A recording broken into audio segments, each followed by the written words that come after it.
Okay, so behind where I stay, there's this small cultivation going on, and I know that these Hausa farmers they grow vegetables where we're in this area. Most of the vegetables we actually eat in this area are from them. So they grow lettuce, ewedu, green, water leaf, all sorts of vegetables. And I see them, turn over rather quickly. Before you know it, they've sold vegetables. They've gone back to the farm. They've harvested. So vegetables are my backyard, and I'm like, why is it not growing? Why is it not growing? When is this thing going to grow? Even my children keep asking, why is it not growing? So the farm isn't being cultivated by me actually. So it's being cultivated by my mom, and she says that's actually how long it takes the vegetables to grow naturally, without fertilizers, without chemicals, without any added benefits. But most of us are used to this fast-paced life. Everything we want it quickly, even the things we eat every day. So I just played that video as a one-off because let me put it this way: we can't learn absolutely everything in this class or even in 1,000 classes. We need to be proactive on our own. We need to discover things. We need to research things. We need to find out things. Like I said last time, luckily we have so much information at our fingertips nowadays. So I cannot specify every single person's diet. We also have different tribes, different cultures, different fruits. So I might not be able to research every single person's diet. It's not even possible. But once we know the basics, we will be able to go to the market and be able to make the right food choices, at least within what is available. Better food choices, better options within what is available. And that's actually the aim. Diets. So, what is a diet in the first place? Diets. The foods a person, a community, or even an animal eats habitually. That is a diet. That's actually the meaning of that word diet. I know most of us think it only has to do with okay, if you want to lose weight, you have to diet. No, actually, we all have diets. Yorubas have diets. Different from Igbos have diets, right? Yes, different from the Hausa diet. Exactly. Different from the European diet. We all have our natural diet. Let's even go into animals. Lions have their diets. Giraffes have their diets. Last time I actually mentioned that we are the only species that have actually altered our diets. And this is what I meant. I meant we have altered our natural pattern of eating, what we're supposed to be eating habitually. We have altered it completely. Diet can also mean a special course of food to which a person restricts themselves in order to improve a medical condition or even lose weight or anything. That's the one we all know.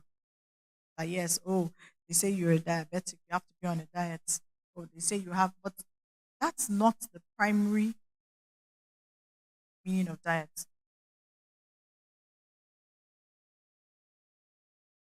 What are meal plans? Simply put, because I realize that a lot of us actually think it's more complicated than it is, and it really isn't. It isn't about somebody actually putting a timetable of us for us on and telling us, oh, this is what we should eat in the morning, this is what we should eat in the afternoon. Have we even noticed that most people that actually have meal plans don't follow it? Have we noticed? And this is the reason why. A meal plan can actually not be created for you by someone else. A meal plan should be created with you. Yes, with you. I can't create a meal plan for you because I don't probably even know your diet. And it will be unrealistic for me to expect that you will just fall into whatever restrictions or guidelines I put down.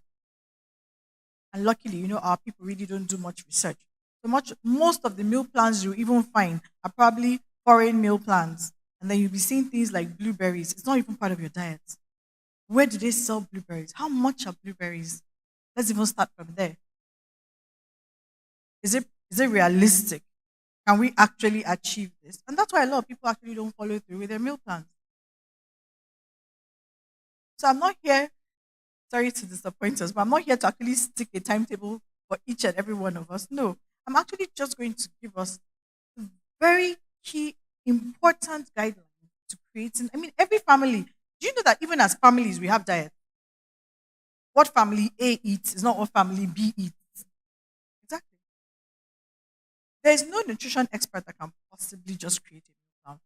Not possible. They can't create it with you, but not for you. Because you don't even know what you eat on a regular. So I can't expect my own rules to fit into your family life. So, meal plans. The act of deciding your meals in advance. That's actually what a meal plan is. Using a predetermined schedule or preferred choices. That's actually what a meal plan simply is. Nothing complicated to it. Using a predetermined schedule and preferred choices. Now, that preference might also be guided by particular health conditions. For instance, a meal plan for a diabetic might not be the same thing as a meal plan for somebody who probably has high cholesterol. So, yes, there are certain guidelines within there. To make a meal plan work, yeah, some key things we need to do. One, you need to actually decide on a menu. A menu is just like a creation of different things that you like to eat or you want to eat or you plan to eat. You need to decide on a menu. A variety of things. Your menu cannot just consist of one thing. A variety of things. Prepare a menu. Just like they do in restaurants, they have different choices, different food options. So prepare a menu.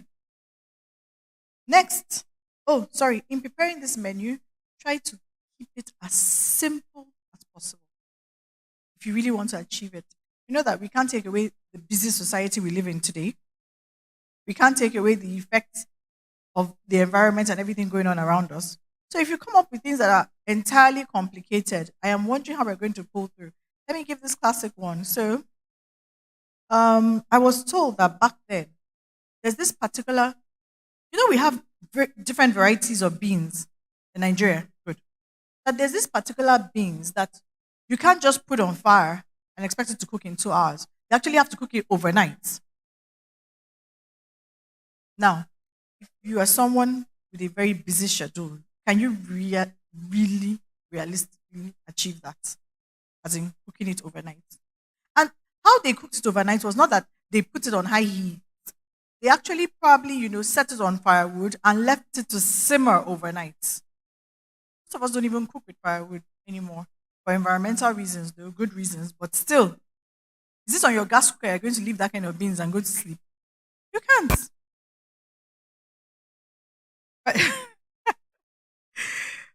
Okay, so we'll still come to that.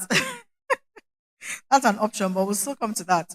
So, I mean, there are so many things. So keep it as simple as possible. Two, use frequently and already existing items. What I mean is, you're someone that eats rice normally. You always have rice in your house. Please include rice in your meal plan. Don't be including things that you can't find, things that you won't buy, things that will be difficult to even find. So if you're someone that eats, let me see, gari or eba, include it in your meal plan. So the question today is, how are we going to eat all these things and still eat them in a healthy manner? I'm not talking about processed foods now. I'm not talking about artificial things. I'm talking about our diets, our everyday diet here in Nigeria, especially. Sorry? Yes. So things that are frequently and already existing around you. Don't look for things that are too far fetched. Next, you need to make a list and you need to set aside a day to shop for these things. Many of us just say, oh, I have this meal plan, I have this meal plan, oh, I'm to eat this on Monday, I'm to eat this on Wednesday. You've not gone to the market to buy those things. You're just expecting that, oh, I have to go to work. Oh, when I get back, will I have time? Before you know it, guess what? You're out of your plan already. Plan gone. Plan B, you have to deliberately and intentionally set aside time to shop those items. That is based on this menu for this entire week now. This and this is what I need to purchase and buy in the house to achieve this plan that I have set for myself. Next is we actually need to set aside time to cook. So there is no meal plan eating out, and there is no healthy living eating out most times. You don't know what oil they're using. I don't even want to go into that story, but you don't know what kind of seasonings there is no healthy living once you are not preparing the food yourself. So you need to intentionally and deliberately set aside time to cook. It's painful, but it's true. I know some of us like takeout, some of us like to just order food from, oh, okay, I have this caterer that cooks for me. So let me order food from her. There's another way you can do it. So you have a caterer that cooks for you. So, for instance, I'll give you an idea. You have someone that cooks for you because of your busy lifestyle and you don't have time. Why not invite the person into your home to come and get the cooking done? That can work. At least then, the ingredients are limited to what you provide. You can regulate what happens in your home. You can't regulate anything that happens out there. It's just based on word of mouth. Whatever they tell you, you just have to accept it. You never really know. So she can tell you that, oh, I use 100% virgin olive oil to cook your food. Lie. You don't know. You don't know. Let me not say it's a lie completely, but you don't really know. These are the most important things you need to do to plan your meals. Types of diets. Yes, types of diets. So there are, in fact, I think there are over 50 kinds of diets worldwide, but we're just going to touch on a few basics and hammer on the ones that will be most beneficial to us. One is a vegetarian diet. That consists of some of the things we see up there on the screen. Okay, yes. A vegetarian diet. A vegetarian diet is simply a diet where no animals are eaten, either for health reasons or for ethical reasons. Are we aware that there are actually ethical reasons why they don't eat animals? Yes. Like animal cruelty. Some people don't believe that you need to kill a living thing. One of the few arguments I have with that is that plants are also living, but then they say there's no blood. Well, plants are also living things. True. So they say you shouldn't kill something, you shouldn't spill the blood of another creation. So there are ethical reasons why they actually don't eat meat. There are also environmental reasons why they don't eat meat. Oh yes, this is key. I had somebody go to somebody from my place went to Alabarago market. I don't really know that market. I have an idea where the location is. It's not a market I go to. But so he went to buy a cow. And when he came back, he first said he needed to just have a bath first because what his eyes have seen, oh my goodness, that every single health code has been violated today. By going to the market, he didn't kill the cow. He didn't, but that just by entering the market and walking around and seeing what was going on, he has violated every single health code there is in existence. So he now further said that he wonders why farmers bother to buy artificial manure. If you go to that Alabarago market, that for goodness sake, you know, as in truckloads, you bring out manure. So I now ask that. So those that are rearing the animals there, is it that they don't know that that's manure? Why are they not making any moves towards even, eliminating all that mess around them? Are they actually comfortable with it? Then he doesn't even know. You can't even answer that question.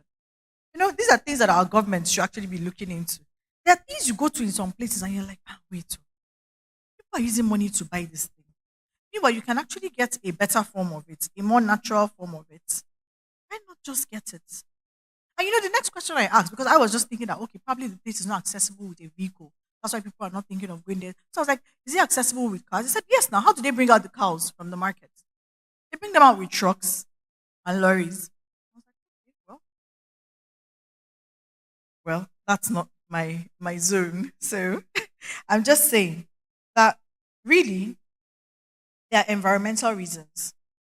The amount of environmental pollution we have from rearing animals, oh my goodness. Especially because we have decided to rear them in a way that is completely unnatural. That is the main reason we have this pollution.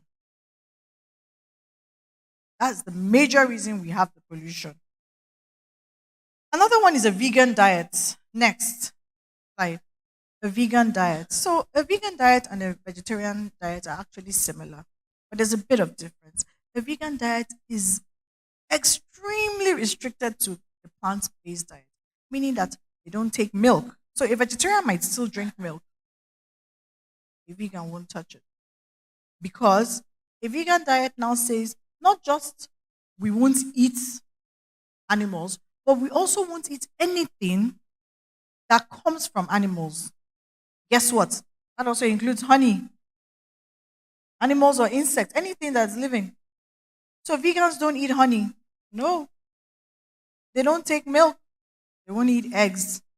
Anything that comes from a creation, a living creation, apart from a plant, a vegan won't touch. So that's the difference. Some people wonder what's the difference in a vegetarian and a vegan. A vegetarian might still take honey, might still take milk. He might even eat eggs. I wonder how they justify that one, but a vegan would never. Next is the paleo diet. This is one of the most ancient diets that exist. Why? So it's a diet that base that most of the meats they eat are from hunted games. Sorry, paleo. Paleo. Yes. So they are from hunted games, as in hunters, they go hunting, they get a game, they bring it back, they cook it. And they also eat a lot of vegetables. They eat most of the time they actually eat a lot of vegetables with their game. Now, some of the things they avoid in a paleo diet is they avoid sugary fruits completely. Now, when I say sugary fruits, I'm not talking about artificially produced fruits, though. I mean sugary fruits in general. So they also avoid dairy, that's milk. Don't forget, they eat game. They're not eating cows. They're not eating sheep. They actually eat game, proper game meat like antelopes, buffalo. They also don't really eat grains and legumes. Yeah. They don't really eat it. They avoid it. But from time to time, they might. Like when there's scarcity of game. That's when they resort to those kind of fruits. So I think a paleo diet can. One of the oldest originations of a paleo diet, I think, is in ancient Greece. People hardly practice that today. Another form of diet. So basically, the paleo diet aims at healthy eating. And guess what this healthy eating does? It manages diabetes because they hardly even eat carbohydrates. They hardly eat heavy carbohydrates because they avoid grains and legumes in the first place. It also manages weight loss, it manages heart health, and it actually promotes a better appetite. Another form of diet, this one I'm sure we're familiar with, the ketogenic diet, popularly, popularly known as keto, ketogenic diet. It's a low carbohydrate diet. Now, when I say low carbohydrates, you're probably wondering, low carbohydrate, but they don't eat any carbohydrates. Yes, they do, because plants actually contain some amount of carbohydrates. Yes, they do. So they eat. It's a low carbohydrate diet. It's also a moderate protein diet. I know that here we think that the keto diet is all about eating meat. No, it's actually not about eating meat. It's about eating more of fats and oils, but healthy fats and oils.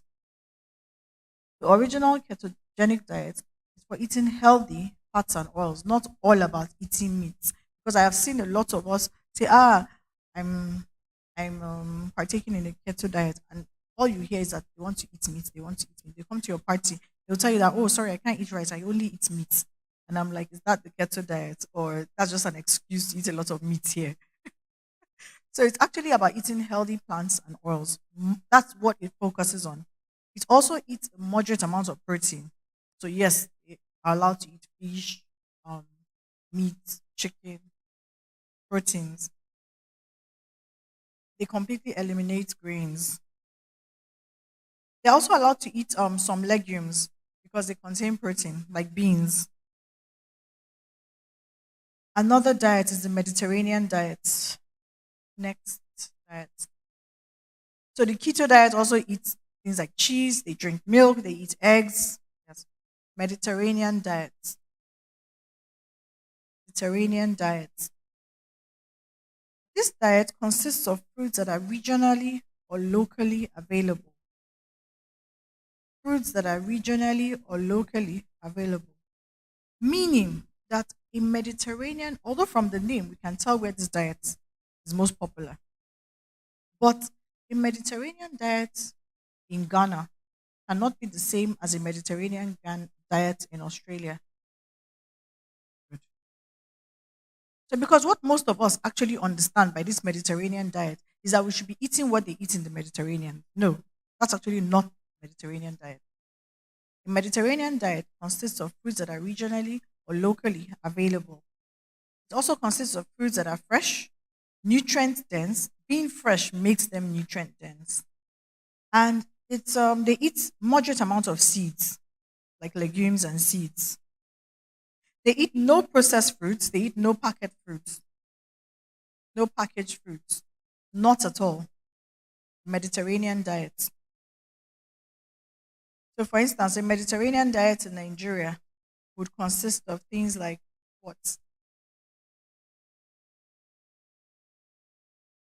We're aware that most of our rice is not locally grown, right? Yes, or fada rice. That would be a Mediterranean diet. We also have local rice. I think like abakaliki rice, and yes, we have some local rice. Although people complain that it has a lot of sand, if you are patient and stones, yes. If you are patient and you pick them out, it is still the healthiest. So they've they've destoned it. Okay. So that's good. That's good news. So a Mediterranean diet for us will consist of things like ugu, will consist of things like water leaf, will consist of things like gari, cassava, yes. It will consist of things like beans, things like rice. Another one, a raw fruit diet. Next. So this part of the Mediterranean diet in some places this is what it looks like. So they have seafood, meaning that that Mediterranean diet probably is located in a place that water surrounds them. Water surrounds them there for them to have something like prawns or shrimps. Meaning that if locally water does not surround them, they will hardly have seafood in that diet. Yes. So, water surrounds the entire Mediterranean. So for them, it's given. They actually eat more of fish and less of meat. They eat more of fish. They catch their fish themselves and less of meat. Next one is raw fruit diet. This is a very hard diet to follow for most of us today. A raw fruit diet consists of uncooked raw fruits. That means that you mostly be eating vegetables, nuts, and seeds. I mean, what do you want to eat raw? You definitely can't be eating chicken raw. Neither would you want to drink eggs raw. So, you will limit your food intake to things you can eat in their natural form. It's a very good diet if you want to like lose weight in record timing. It's a very good diet to follow, but it's not sustainable. It's unsustainable in today's world, in this region. We do a lot of cooking here. Last one I'm going to touch on is intermittent fasting. Intermittent fasting has become a diet, yes, a form of diet. I remember telling someone once that um, rather than diets, why not just fast? I mean, you burn the calories. It's an excuse. I remember back then, if you notice, all these people that actually fast religiously, they lose weight while they're fasting. 30 days, 60 days. It's an excuse for some people. Some people even look forward to the fasting so that they can lose weight and wear some of their clothes again, not because they actually want to spend time with God. No, I'm aware. So you hear them saying that, oh, fasting is coming. Oh, I'll be able to wear these trousers again. I'm like, I don't understand. I thought you said fasting is coming. I thought it was a time to, separate yourself. And no, no, no, no. It's about the fact that they're going to lose a lot of calories, lose a lot of weight. So intermittent fasting has also become a diet plan. And guess what? I think as believers, it works for us both ways. Because I mean, if you actually live a fasted life, you should enjoy the benefits of fasting. It's actually a way to purify and clean the body. Yes, fasting helps to purify and clean the body. Although most of us practice it under a lot of stress, which does not help. No, you can't be having a stressful day and be fasting. It doesn't help. You actually need to be in a rested state, spiritually, emotionally, mentally, physically, to enjoy the full benefits of fasting. And you also need not to be dreaming about the food, the hour of time you're going to eat. Yes, to enjoy the benefits. So, intermittent fasting is simply eating all your foods within a particular window in the day and staying fasted for longer periods. We are aware that breakfast is actually called breakfast because you're breaking your fast. Yes, that's why it's called breakfast. So, for somebody who stayed up all night eating at 3 a.m., you cannot tell me you're breaking fast at 8 a.m. because you weren't fasting in the first place. Today's lifestyle has encouraged a lot of us to eat at night because some of us are up on our laptop or on our computer or doing something late into the night. We have some deadlines, we have some proposals to submit. So we're working basically till midnight or late hours of the night. By the time you wake up in the morning, you are not fasted. Nothing about you is fasted. Even your physical state is not fasted. So I hear people say things like, oh, but I'm still putting on weight now, but I don't really eat. I don't really eat during the day. Have you heard people say things like that? It's because you actually weren't in a state of rest. So your body has entered stress mode. You can't enjoy the benefits of fasting. You weren't sleeping at night. Then you probably go from your laptop to shower and straight to the office. You are definitely not fasted. So intermittent fasting.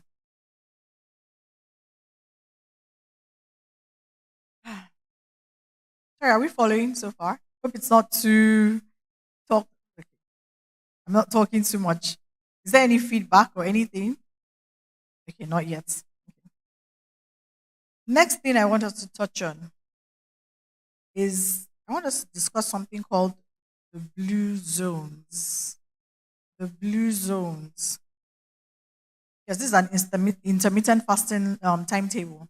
So some people stay fasted for 12 hours, meaning that if you ate last by 6 p.m., your next meal shouldn't be until 6 a.m. For many of us, because of today's lifestyle, I don't know a lot of people that actually eat at 6 a.m. except children going to school.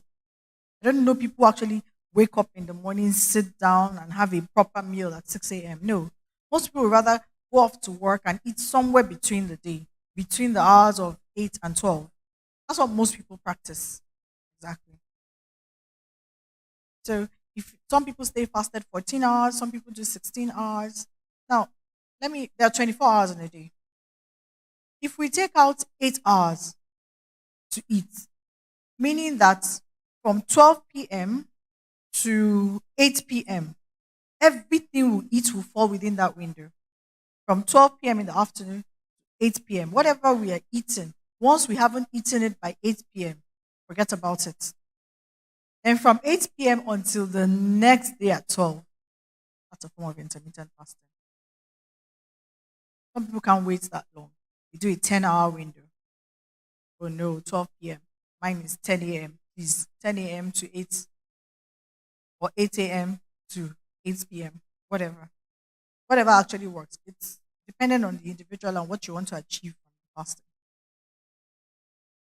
But we actually practice fasting for a different reason.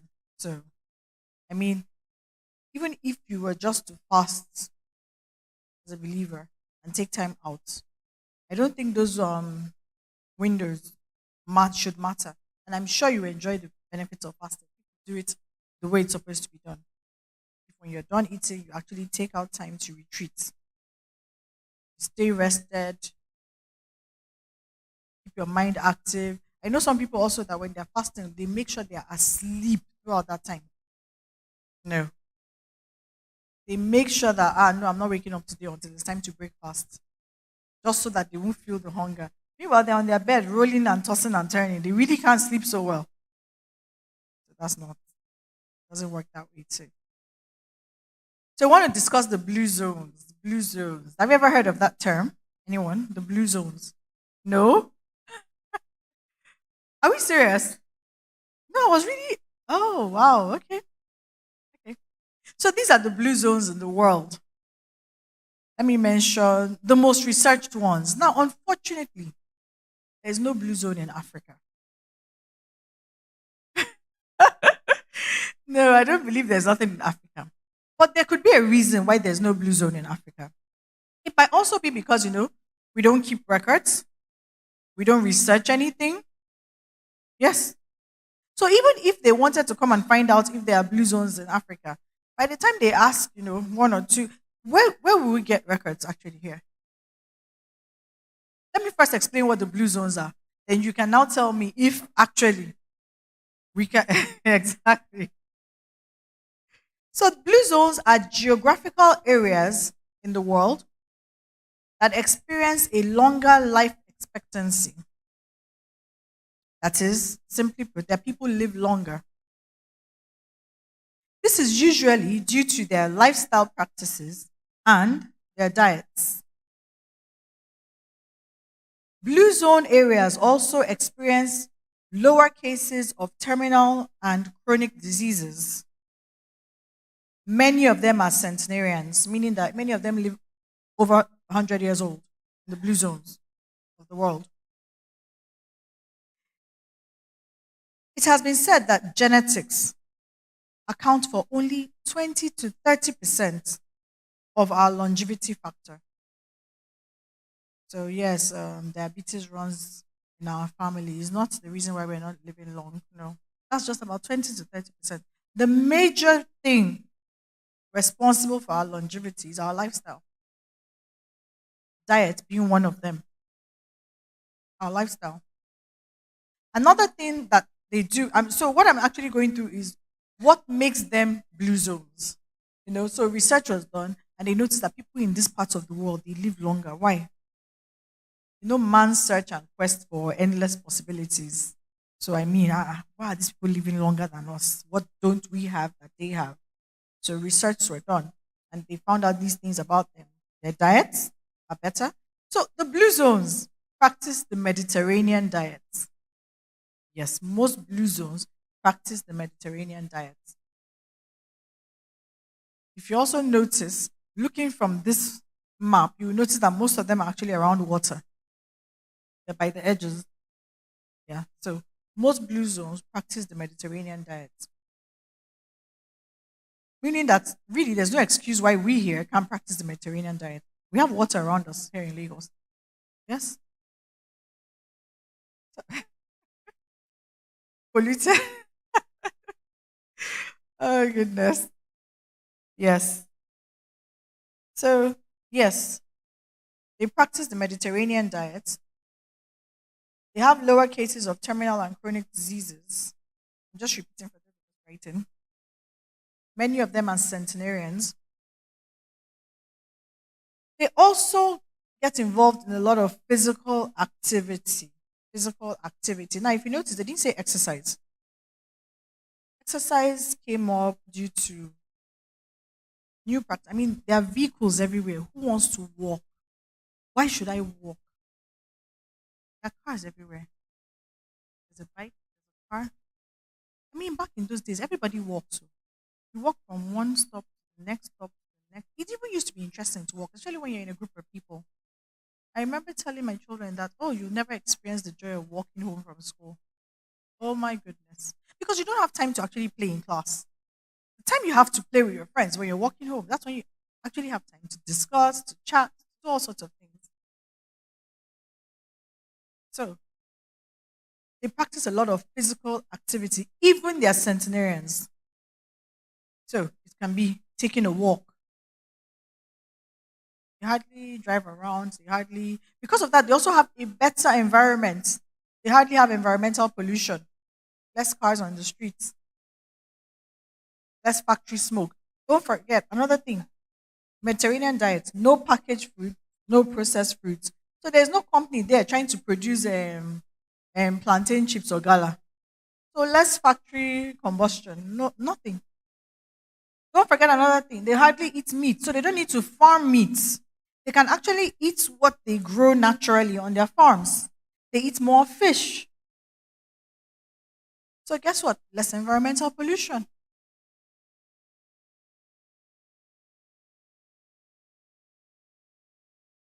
They also promote healthy and social connections. Sorry, healthy social connections, healthy relationships, and they keep family close. So in blue zones, you don't find old people's home. Nothing like that. We live with our parents. They keep family close. I'm sure we are wondering, what does this have to do with it?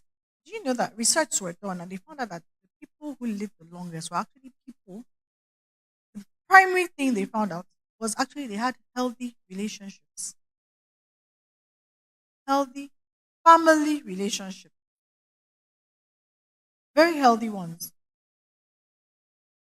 The healthier your family relationship, the less conflict between you, the easier you're able to resolve issues, get along, live together. You just find out that you have you have an overall general well-being. Yes, you're healthier, you're happier. You know that joy is medicine. Yeah, peace, joy, it's medicine. Medicine for the soul. So once that is out of the way, then we can now be talking about food and other things. If that is even in the way, all the healthy food in the world will not even make you well. You don't know that people that are eating top-notch diets, but they constantly have migraines simply because, oh my goodness, this my brother, this my brother. How are you going to live healthy? So another thing is that the blue zones, they also practice community living. They believe that everything should be done together for the collaboration and the well-being of all. There's nothing like this is my in the blue zones. No, they're not like that. They have a clear sense of purpose. This one surprised me. What has purpose got to do with it? They have a clear sense of purpose and direction in life. Even in their old age, even their centenarians are still living lives of purpose. So, for that reason, they experience more joy and fulfillment. And for that reason, they live longer. When you're satisfied, you're filled with joy, and you're fulfilled, you have no reason to want to leave this world. Do you know that most times before a person dies, their spirit man first gives up before the physical body? Not in every case, but a lot of times. The spirit man must have let go. Because if not, you can find someone that not much is wrong with them and they've died. Meanwhile, someone that a lot is wrong with and they are still hanging on. And you're like, what's going on medically? The person's spirit man has refused to let go, despite all the pain. Maybe he has some unresolved issues, or he has some things he still wants to do. He has some people he wants to see or talk to. He has a message he wants to pass along, something. So they um they have a clear sense of purpose. Another one is that they indulge themselves in things that they enjoy, but they do this with moderation. They practice everything with moderation. So let me be particular about what it is that they practice in moderation. A lot of us hear that alcohol is bad, alcohol is bad, alcohol is bad. So they don't drink beer, they don't actually take alcohol, but they permit a glass of wine. And when I say a glass, I mean a glass, not a bottle of wine.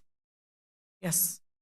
It's very common to find them in the blue zones, out on their balcony or their veranda, sitting down and just over a glass of wine. That is their way of relaxing.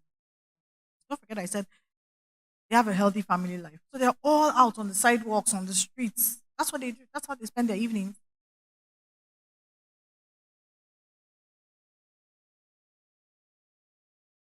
They also practice meditation and basically their self practice of meditation eliminates things like anxiety and depression in their lives. Meditation. I'm glad we practice meditation here. So I think some of us should be able to understand. There's something that meditation does.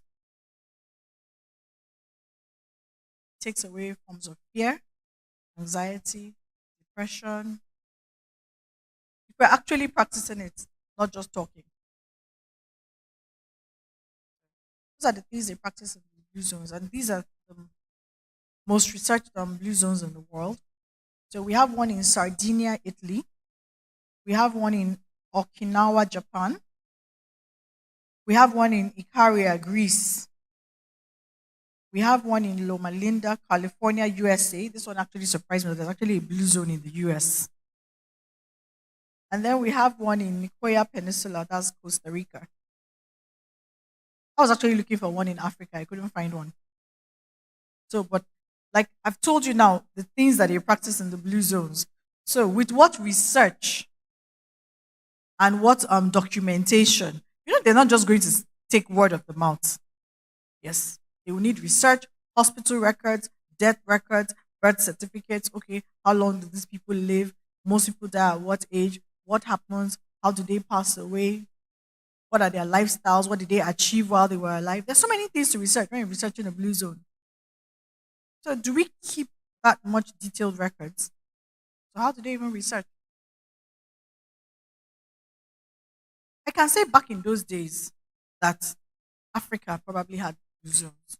Yes, back then, a lot of people actually lived till they were old. And as far back as I can remember, when I was a child, most of those who died, as in grandparents, they didn't die because they were sick. They didn't die because something happened. They actually knew that they were going to die and they were tired. As in, they said it. At least my grandparents died like that. And most of my grandparents' siblings died like that. And they were all over 100.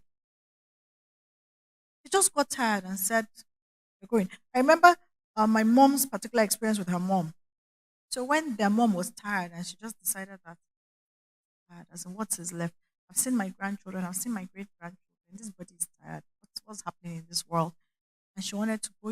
She said some things to them which gave them the idea that this woman is getting tired. But naturally, as children, they didn't want their mother to go. So what she did is that she sent them all on errands. She told one to go and make a cup of tea.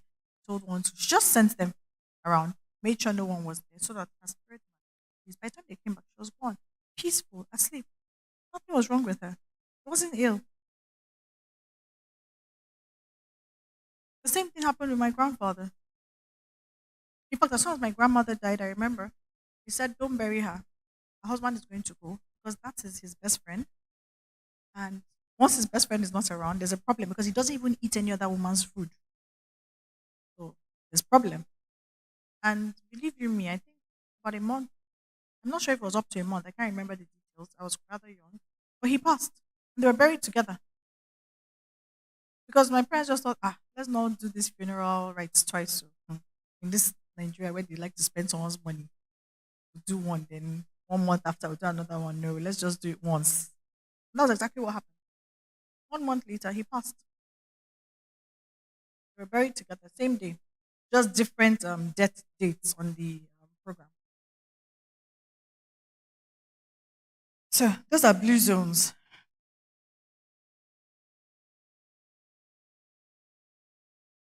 it's rather interesting that there are actually places in the world where they live long and they're fulfilled. And the major reason is also their diet. Now, there's something that I want us to touch on before we now go into this. Yes, how can we as individuals plan our own meals? How can we regulate our own diets here? And this part, I need it to be really interactive because, like I said, it doesn't take an individual to plan a diet or make a meal plan for someone. It's a collective effort. So, um, we've spoken about the different kinds of diets, and I've mentioned the blue zones in the world and why they're called the blue zones. So let's look inward here. What is it that we can practice concerning our diet that would include us as blue zones, as blue zone individuals? Oh my goodness. Let me give us some guidelines. Healthy eating guidelines. Okay, powers of nine. These are the major nine practices in the blue zones that make them blue zones. So we've spoken about some of them: physical activity. Yes. Okay, I had the privilege of being around the blue zone. So yes, as a child, yes, growing up in Italy. So this one is actually true. I remember that during lunch break, Italians actually take 4 hours off for lunch break. Why? Everybody goes home to eat. 4 good hours. That was then. I don't know if they're still practicing it now. When I was a child, I remember back then they take 4 good hours. As in, let me explain what I mean. You see, these 4 hours, you can't say you want to go to McDonald's because even the McDonald's staff have gone home to eat. That's how bad it is. You can't say, oh, I want to go to this coffee shop. You don't understand. The coffee shop people have also gone home. Their staff have gone home to eat. So I wasn't surprised to see somewhere in Italy on the blue zones. And they don't just eat, they take a nap after eating. That's why it's for 4 hours. Because I was surprised. I was so shocked. 4 hours, oh, lunch break. What are we eating? They will sit down with their families. They will have 3 course meals. They'll take whatever, maybe a glass of wine. Next thing you know, they go take a nap, wake up, aja. They wake up as if it's morning, refreshed. By the time they're getting back to work, they deliver 100%. Yes, because they're refreshed, they're rested. I remember back then, my parents found it a strange culture.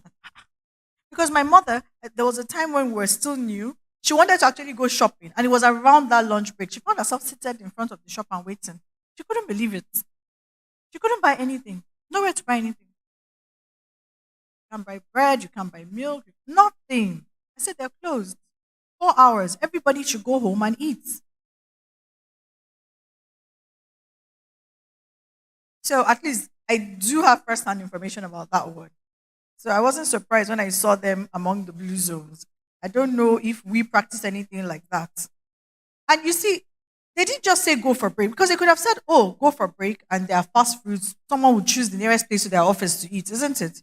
That would make sense. No, go home. Home is a destination. Some people even take a shower by the time they come back. They are ready to do overtime. So you're not when you get back at 4, of course you can't be planning to close at 6. Close by 8. You're rested.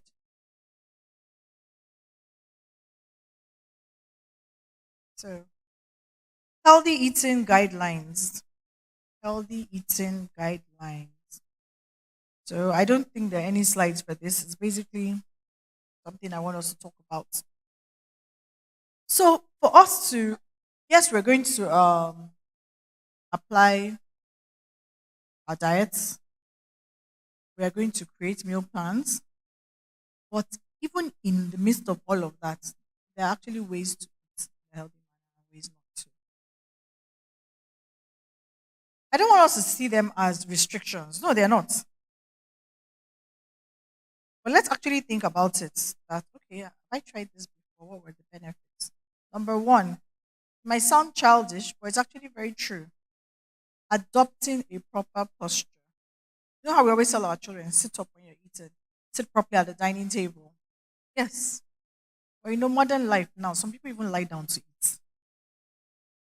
Adopting proper posture aids your digestion. And one of the main culprits of not adopting proper posture when eating is snacking. Yes, because it's not about soup that you lie down and eat. It's not possible. Usually when you're taking a snack. So we actually think that snacking is just a snack. It doesn't matter. It matters. It's a meal. So adopting proper posture. Sit properly when you're eating. Whether you're sitting on the floor, it's not about where you're sitting. I'm not saying you have to have a dining table, but you should be well seated when you're eating. You shouldn't be slouching. You shouldn't be lazy. You shouldn't be lying down. Definitely not.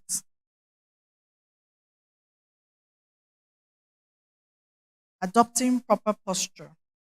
Another one, no eating while moving. So, yes, no eating while moving. It's funny, right? But you're always snacking. So you're walking to the office, you're throwing peanuts in your mouth. Yes. You're walking. If you live abroad, better. You have a cup of Starbucks coffee in your hand. Yes. You're taking a walk. There's so many options for eating on the go now. So many fast food options for eating on the go. Quit eating on the go. You want to eat healthy. You want to adopt a proper diet and lifestyle, a healthier one, don't eat on the go. I know it's very tempting. There's always no time. There's no time. There's no time. Yes, I know. That's always it. There's no time. That's the biggest one we hear.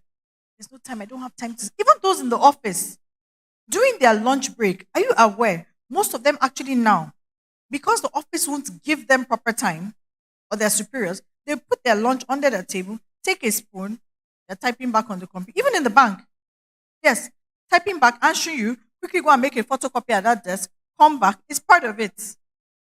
No, no. It's a no, no when you're eating. You can't do that. Tell your superior you need to take time off. Tell them you can't think anymore. Yes, because you can't think properly if you're hungry. I can't concentrate, I can't think. Sit and eat properly. Pay attention to what you are eating and how you are eating it. Sorry?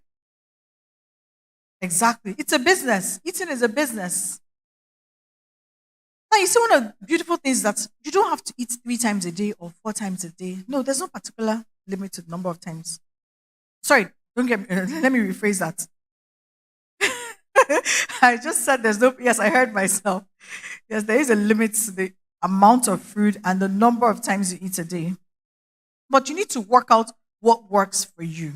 So some people know that they don't have time for a full meal each time. So what they do is they work snacks into their schedule. But even while you are snacking, even if it's a 10-minute snack, sit properly and eat it mindfully. I'll come to that. What do I mean by mindfully? Sit and eat that snack mindfully and go about your business. Then when you do have time, even if it is one proper meal a day that, oh, now I have time for pounded jam and egusi and all that, no problem. Eat it well. Exactly.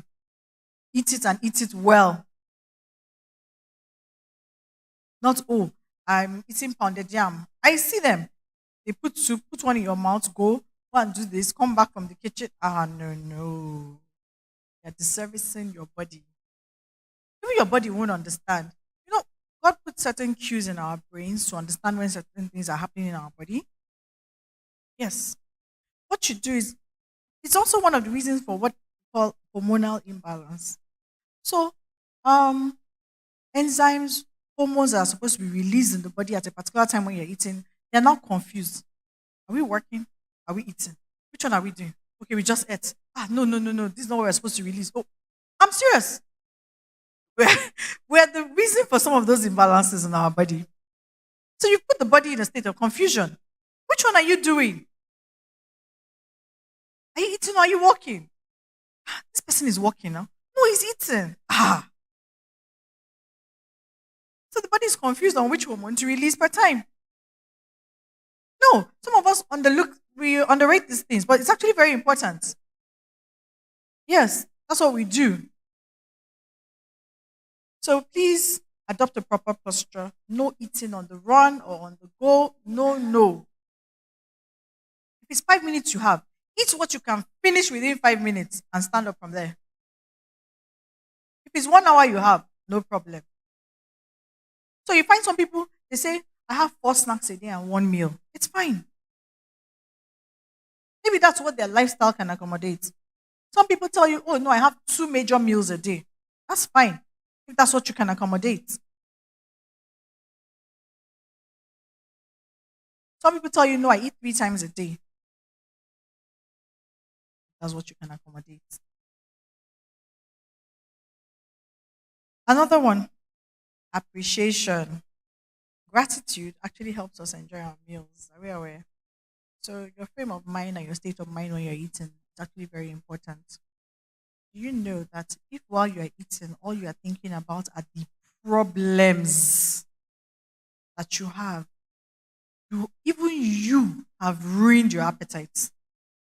I'm not saying you won't eat, but you won't enjoy what you're eating. And guess what?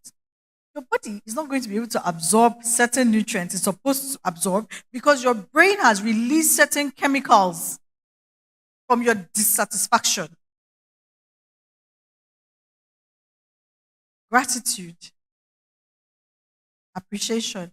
If you have nothing to be joyful about, at least be joyful about what you're eating.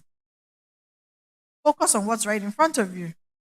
Gratitude. That's something the Blue Zones also practice.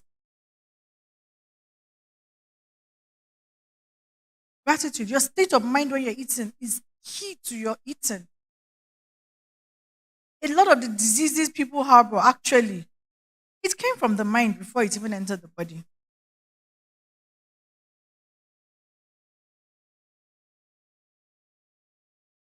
It came from the mind before it entered the body.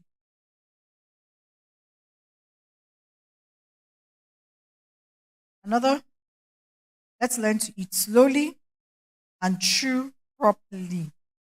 So you see, that eating on the go does not help us with this. Because you're already in a hurry, you're constrained for time. You're likely to be lumping up and swallowing your food too quickly. So you don't chew your food properly, doesn't aid digestion. You give your enzymes more work to do by the time the food gets into your stomach. They're overworked. And your body starts releasing unwanted chemicals simply because it has more work to do than it should. And then imagine just after eating that meal, you're already on the go again. Something else is at work. These are processes we don't see, they're internalized. So that's where the problem comes from. Because we don't see them, we ignore them. But our bodies actually tell us. There's something I said about eat within the time frame you have, as in do what works for you. So I said some people have multiple snacks within the day and one main meal. Why? I don't know if you remember, but when we're talking about nutrition, I mentioned something about when you actually eat a meal, you will notice that your body's natural reaction is to take a nap after a meal. So, if you are in the office, really, you cannot be taking a meal, a heavy meal during the day because you will not be able to do what your body wants to do at that time after eating that meal. So, such people that know such things just take snacks. So, they probably eat an apple. Next time they are hungry, they take a handful of nuts. Next time they are hungry, they take a bottle of yogurt. They can't eat anything that will put them in that state of, uh, I'm rested. Let me rest. Let me take time off. Let me sleep. It's intentional that they don't. And that's because they know what works for them. So, okay, yes, sir. Oh, no, we'll get to that. Yes, we have a list of everything we should and should not be eating. Yes. Yes, we're going to give clarity. What I said is that at the end of this class, what I want to achieve is that everyone here should be able to plan a meal. Everyone. individually. So all I now need is, oh, if anyone is asking me anything, maybe it's a particular thing about a particular something they're not sure of. Not a general, oh, let's just plan a meal plan. How? I don't even know what we all eat.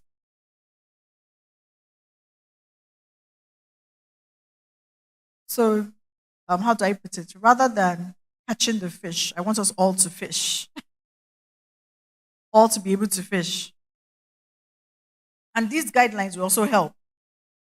For instance, now I'm telling you, so somebody that has that kind of busy lifestyle will not create a meal plan Monday to Friday that involves some meals that are not realistic.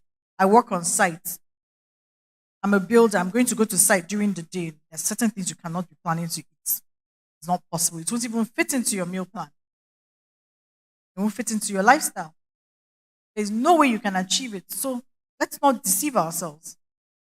So I can sit here and say, oh, I planned a meal for you on Saturday afternoon. You take a foriro with a little rice. Meanwhile, on Saturday afternoon, maybe you're in Maiduguri, somewhere on some site on one crane. I won't know that.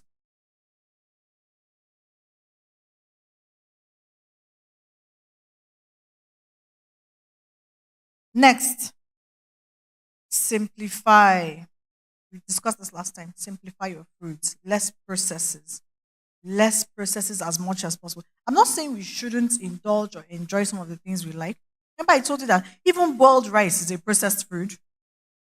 It's not overly processed, but it has left its original state. Eba is a processed food. Pounded yam is a processed food. Moi moi, akara, they are all processed foods. So, in keeping healthy, in creating a meal plan, we want to include less and less of these processed foods.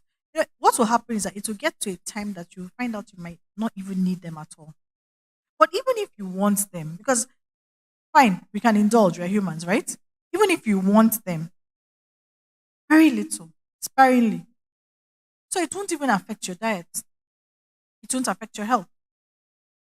So, oh, I like to eat moi moi, but it's not on your menu every day because it's processed. Next, yes, be present, no distractions. So I think I said that when I said when we're talking about appreciation and eating slowly. When you're eating, you need to eat mindfully, as in your mind needs to be there. Do you know that one of the major causes of overeating, one, I'm not saying all the time, one of the major reasons why people overeat is because they are distracted when they are eating. Let me explain. You know, we all have cues in our bodies that tell us when we're full. We talked about leptin and ghrelin the other time, yes. The two enzymes in our body responsible for telling us when we're full and when we're empty. Now, what happens is that because your mind is not there, let's say you're eating, you're on your phone, you're watching a video. Because when I'm talking of being present, I'm trying to break it down for you. Or you're watching TV, so you put a spoon of rice. Oh, he scored a goal. Oh my goodness, you put another spoon of rice. Your hormones, your enzymes are talking to you. But because you're distracted, you're not present, you're not actually there in totality, you're not listening. So you keep eating and you keep eating and you keep eating until your tummy actually stretches and says, Haba, it's okay. And many of us are guilty of it. Yes, many of us eat. So it's actually wrong to eat to be full. No, you should not eat to be full. You should eat to be satisfied.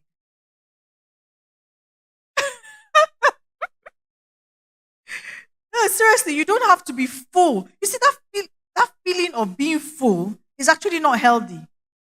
That feeling that carries you around, dragging, tired, exhausted, is actually not healthy for you. It's not healthy for you and I. You should just be satisfied. Your body actually tells you when you're satisfied. Another thing is eating for pleasure because you're enjoying the food. Ah, no, I must finish this food on my plate. It's so delicious. This food is too sweet now. I can't waste it. And you know you can't put it back in the pot because it has been dished. There's so many excuses for it. We're all guilty. So many excuses. So one of the good things you can do is portion yourself. So Okay, for instance, I have this small bowl that I used to eat.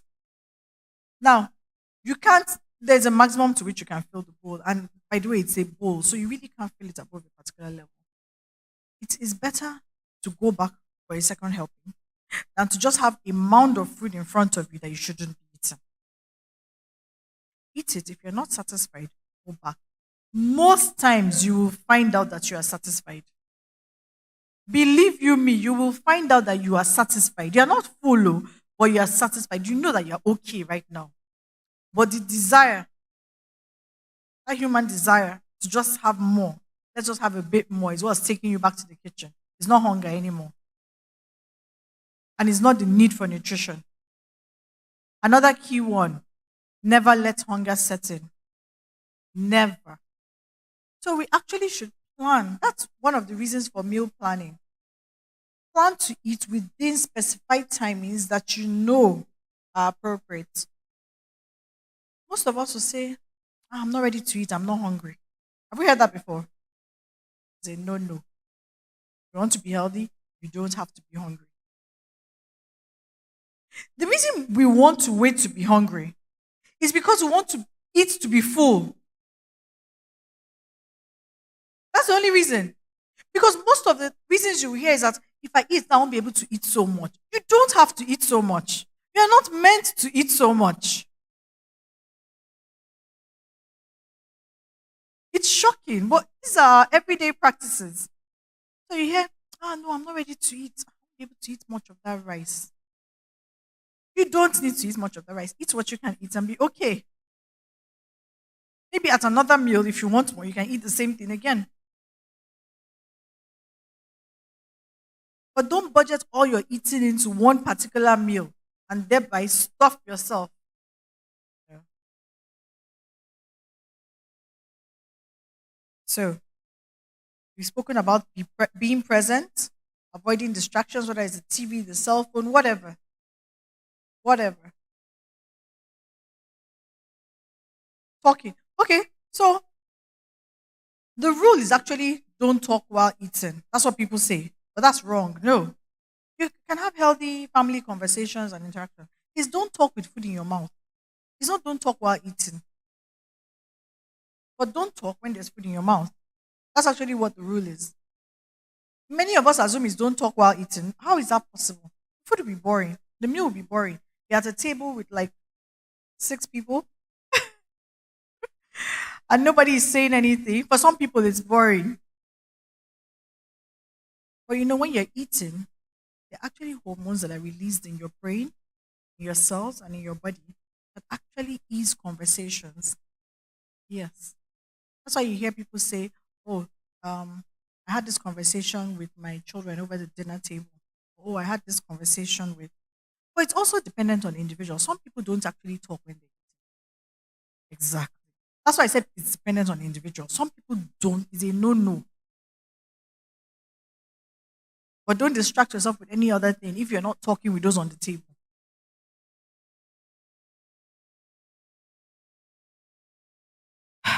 Next is schedule and plan your meals.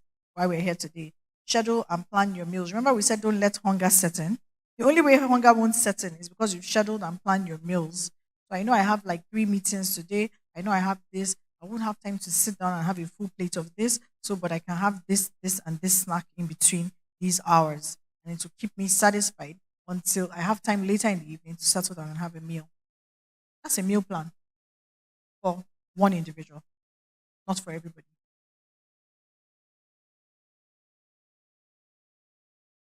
Next, seasonal eating. This is like my all-time favorite.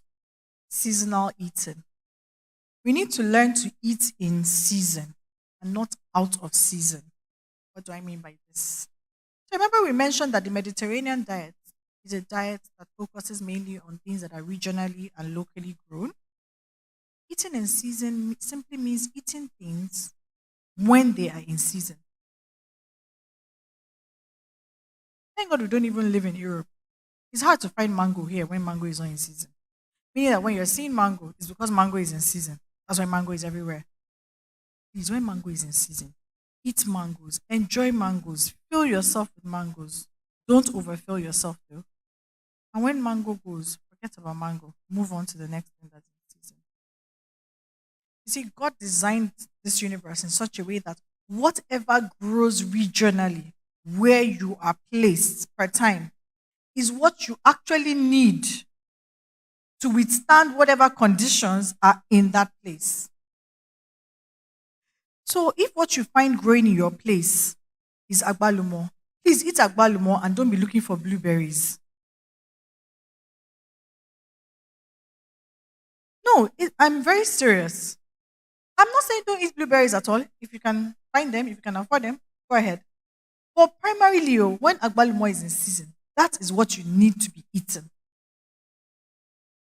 The moment you learn to eat like that, you will find out that things like the common cold and common issues that you have out the window. Because those things were designed and programmed. You know, those programs were not designed by us, they are God ordained. The farmer did not decide when maize should grow. He just notices that when he plants maize in this season, it doesn't grow. When he plants maize in this season, it grows better. That's just what he noticed. The farmer did not decide when ugu shouldn't grow. He just noticed that during the rains, vegetables grow better. When the rains are not there, vegetables don't grow so well. So please, when it's rainy season, fill yourself with an abundance of vegetables. And guess what? Eating in season is the most affordable and cheapest way to eat ever. So when I hear people say, oh, dieting and meal planning is expensive, I'm like, you don't understand what it is then. Because if you're eating in season, the cheapest things to buy are when they are in season. If you're looking for mango when it's not in season, you'll probably be looking for a hybrid mango that costs 5 times the price of a regular mango. Why are you looking for mango? Corn might be expensive when corn is not in season, but when corn is in season, the price drops.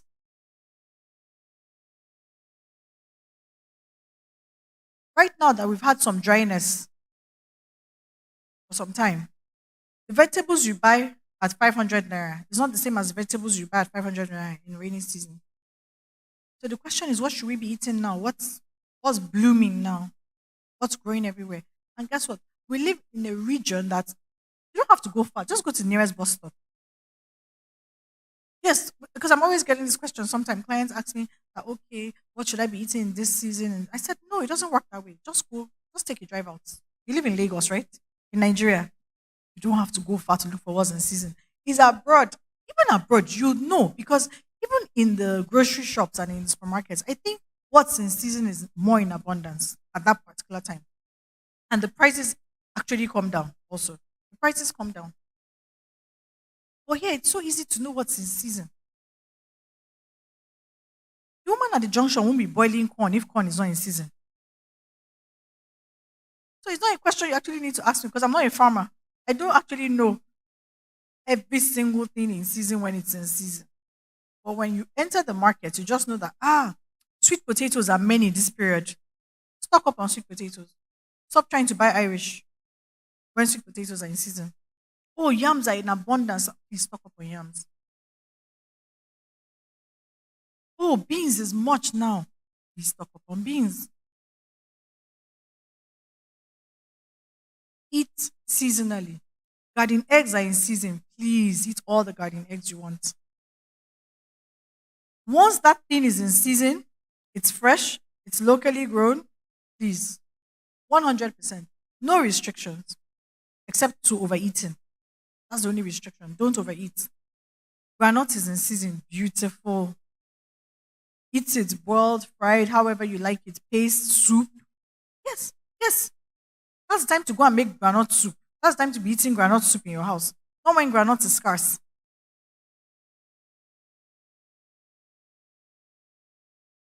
Seasonal eating. Another one. Oh, and then when you also eat in season, fruits are usually at their freshest and they are nutrient dense, meaning that they carry the most potential of nutrients when they are in season. They haven't been kept in some storage for a while and lost. Do you know storing food also makes them lose nutrition? Yes. Storing food makes the food lose nutrition over time.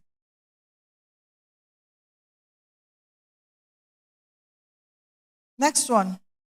Yes, we want to eat more of healthy plant oils in particular, not animal oils, plant oils.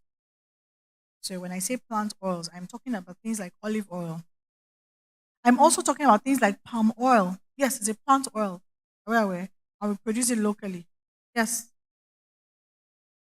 I'm talking about granite oil. You see all those things that I don't know for some reason we threw out and said, no, it's not healthy. Let's import ones coming from overseas. They are better. They are no, no, no, no, no. It's a no, no. What we have here is the best for us. Granite oil, palm oil.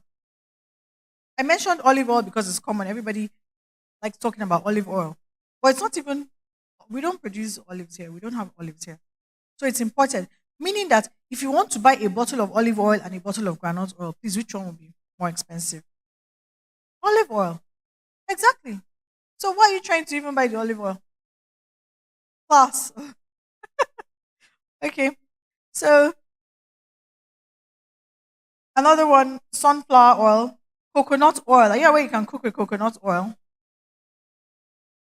canola oil, as long as it's a plant oil. And you're sure it is 100% the plant oil, go ahead.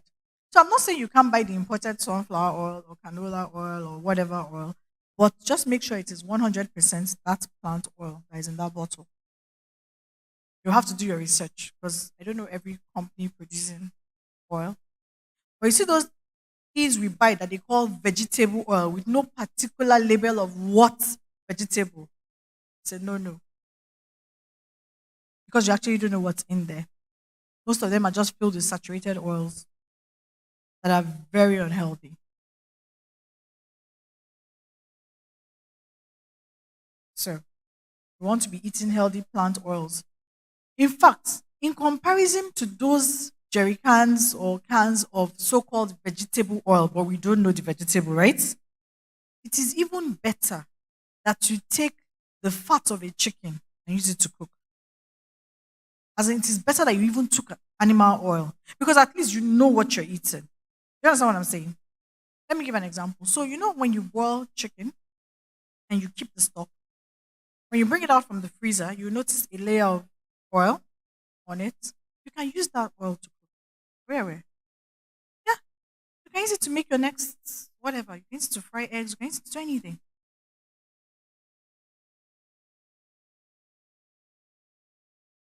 So you want to use the stock. You don't need the oil with the stock. You can actually scrape off that layer. And the freezer will do that for you. The freezer would separate it clean. Another one, when you grill chicken, because I do this a lot, when you grill chicken and you bring out the oven tray, it's filled with oil, which is why I don't understand why people fry chicken.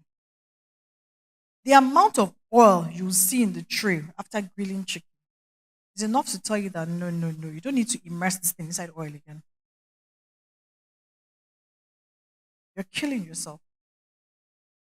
So when you bring out that oven tray, all the oil collected in the, I don't let it go to waste. I actually pour it in something and keep it and take a spoon from it anytime you want to cook. And guess what? That oil is so tasty because it's flavored. Yes. And you boiled it yourself. You know it's from a chicken. I'm saying it is better than saturated oils. I am not saying eating animal oil is good. But I'm saying that at least there's a lesser poison. Let's at least know what we are eating. Exactly. They say the devil you know, how do they say it is better than so so at least you know what you're eating. I also know that people eat is it pork oil or something? Pork is even full of oil. Exactly. You don't even need to go far to look for that. And people eat the northerners, they eat cow oil. Yes, mei shanu. Yes, cow oil. Anyone from the north here?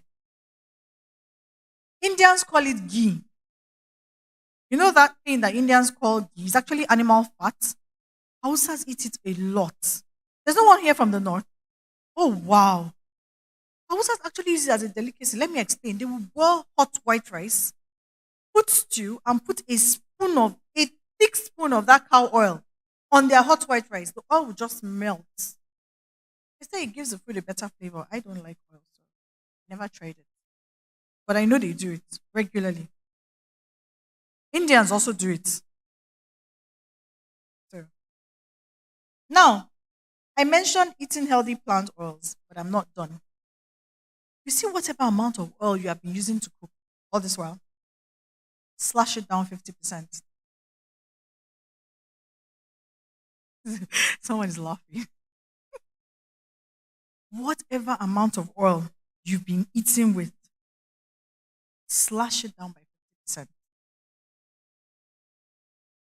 So I know how we say that if the oil is not enough in the pan, the egg will stick to the pan so it won't fry properly. No, you can watch the egg and cook it on low heat. It's just that you have to be present. It will lift off the pan. So if you are using 1 tablespoon of oil to fry an egg, please use 1 teaspoon. Since you have decided you want to be eating fried fruit, so exactly. Because I would have said boil the egg. And these are all things we can inculcate into our meal plan. Now you see this egg I'm now talking about that you're frying. You're not just frying the egg. So you're going to immerse the egg in a lot of vegetables, onions, carrots. Are you aware you can fry your egg with carrots, cabbage, bell peppers? Yes, so let them even be twice the amount of egg if possible. There's something they used to sell in Mr. Biggs back in those days. I'm not sure if I have the name right. I think it was called Fiesta. It's like a triangle. It's actually cooked egg. So it's egg that has been beaten with vegetables, carrot, cabbage, everything. Yes. And then you put it in the oven and cook it instead of frying it. You don't need any oil for that egg. It will come out like a cake. And you will actually eat it and enjoy it with your potatoes, with anything. You can even slice it the way you will slice chicken and put it in a sandwich.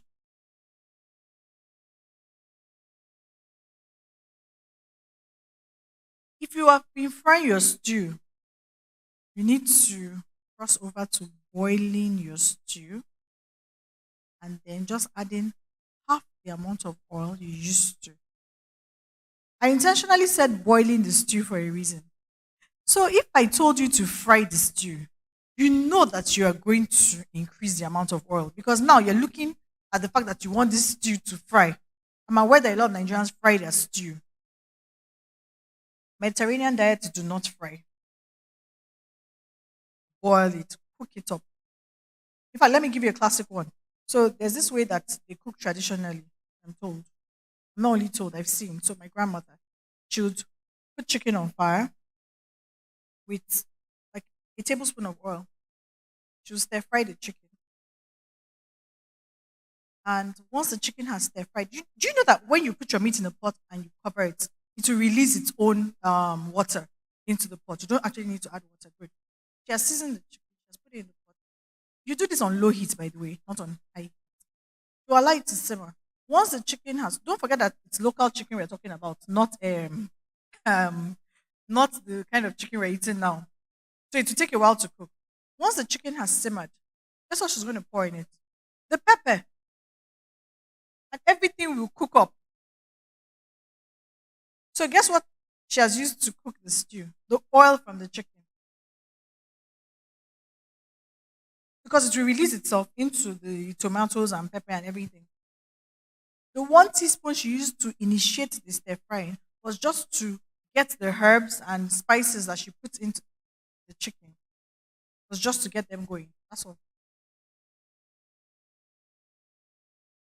But many of us will say, the stew is not so tasty, it's not so nice. No, it's because we've not learned other ways of cooking. So rather than depending on salt and seasoning, we should depend on herbs and spices. Herbs and spices are a better way, and guess what? They give us better flavor, better taste. It's just because we have limited our minds to not even trying things. So maybe you don't like cloves. or you don't like nutmeg, there will definitely be a herb, a spice that you can tolerate and you like. So you have to practice.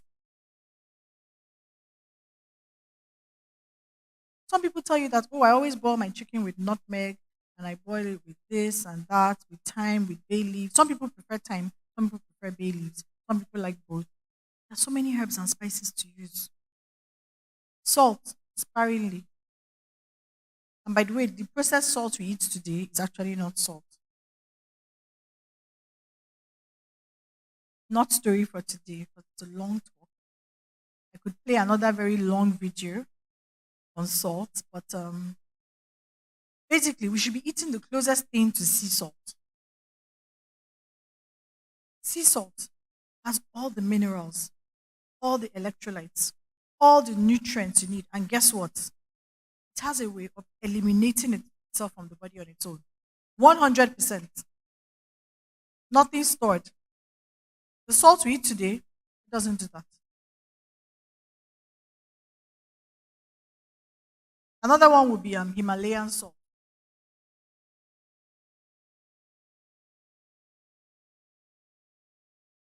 So we're already eating something poisonous. Why now adding so much to your food?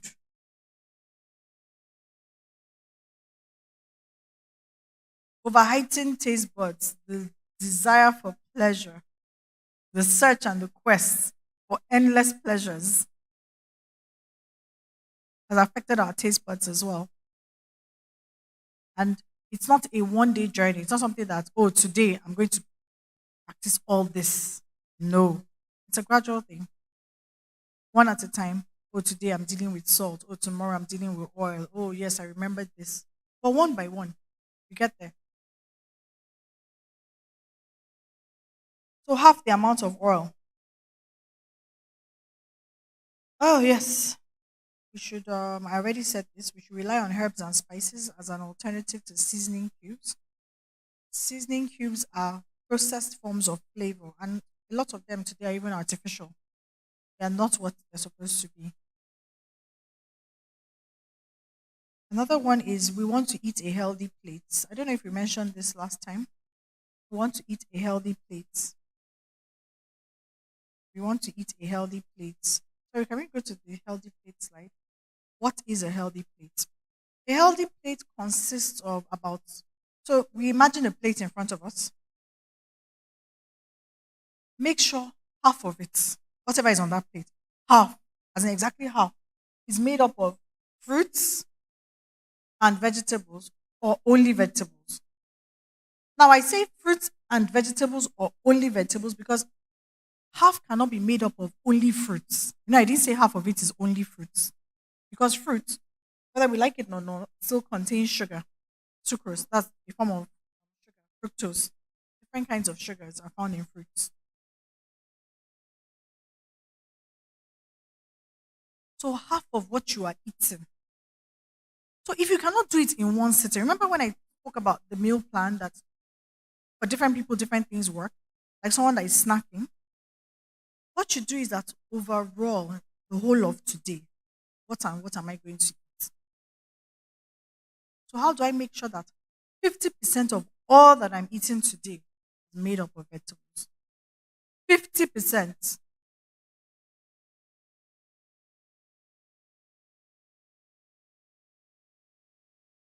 The other half should be divided between your carbohydrates and your protein.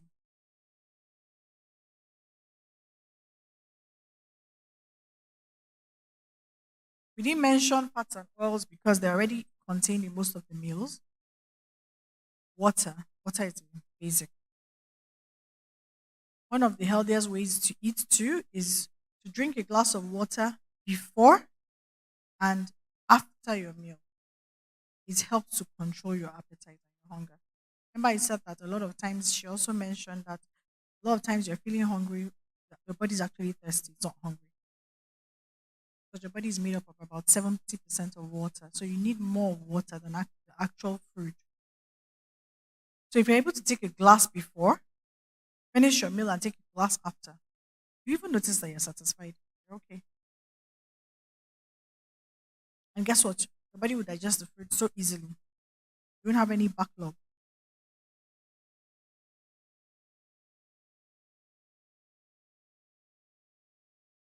I've mentioned this. It's a no to frying. Yes. As much as possible, eliminate frying. So instead of fried plantain, we boil plantain. Instead of fried potatoes, we boil potatoes. Instead of fried yam, we boil yam. Sometimes we'll have cravings and we just want to eat fried yam. No problem. Like a one off, but not as a diet, not as an everyday lifestyle. While frying with olive oil. Okay. Uh, so yes. And there are also other ways you can, apart from frying. So apart from boiling, we also have roasting, we have grilling,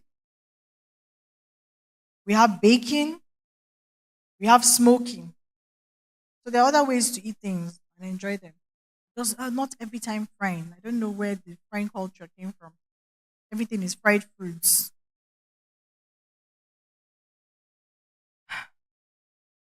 Next, and I think last is eating a rainbow.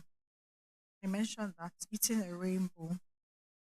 So eating a rainbow is eating a variety of colored plants. And I say plants meaning fruits and vegetables as possible. Any color you can find.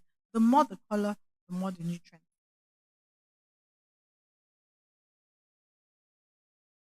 Red colored fruits and vegetables usually have nutrients that help to promote cardiac health most of the time.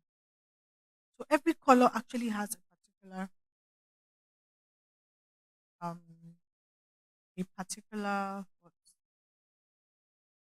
what it helps to manage a particular condition.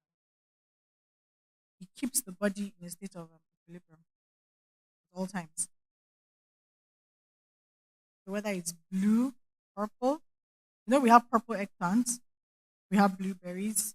Yes, we have different things that are purple. We even have onions. They fall under purple. So whether it's as long as it's herbs, as long as it's plants. So a fruit falls under that category. A herb falls under that category. Vegetables fall under that category. The ones we're most common with are the green ones. But they're not the only ones. Orange.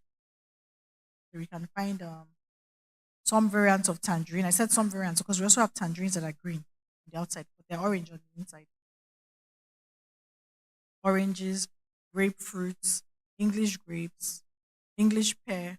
So let me now go through a list. A list, and we can add things to this list. Remember, I said I don't know what our diets are, our individual diets. So when we're talking of fruits, my list is majorly it primarily focuses on things that we can find around us here. Some are foreign, but they're basically things we can find around us. But there are also so many other things that can be added. So when we're talking of fruits, we're talking of bananas, we're talking of pears, whether avocado pear or the English pear. We're talking of lemons, limes, citrus fruits, pineapples. We're talking of watermelons. We're talking of guava. We're talking of dragon fruit. We're talking of kiwi. We're talking of mango. Um, what else? We're talking berries as well, whether blueberries, strawberry, any kind of berries. Does anyone have any other thing? Pawpaw. What else can we add that we can find around us here in terms of fruits? Yes, agbalumo. Sorry? Soursop. Yes.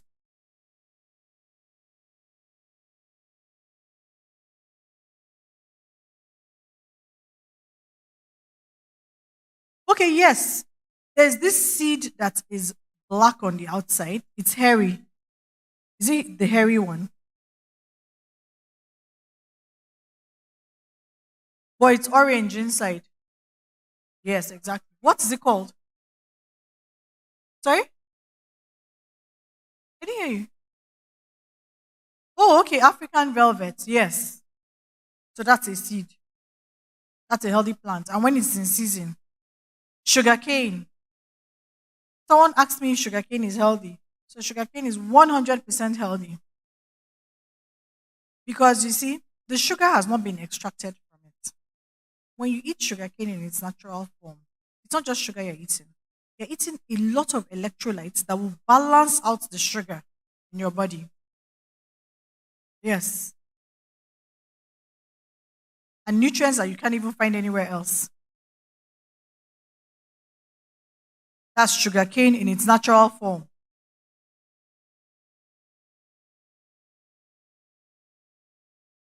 So, I mean, there's so many. You can go on and on with the list. Any other one that anyone remembers? Maybe I didn't mention. Right? Plum. Okay, yes, plums. Any other one? Anything you eat. Banana, yes, we mentioned banana. Yeah. Anything you eat. I remember what I spoke about eating seasonally. So when bananas are in season, we want to eat bananas. When mangoes are in season, we want to eat mangoes. Guavas seem to have run away from the market. I don't know what's happening.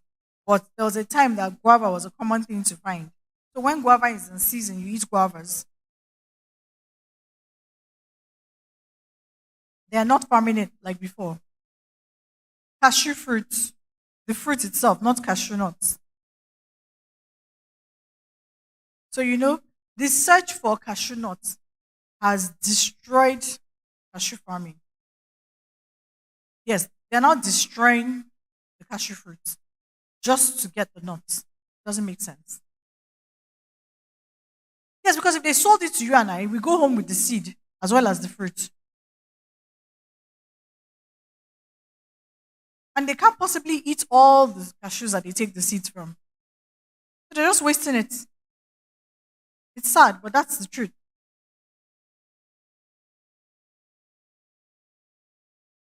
That's the truth. There's another interesting one. So we spoke about vegans. I think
or sheep or goats. They also consume goat milk. Yes, goat milk, sheep milk. Yes, they're all consumed.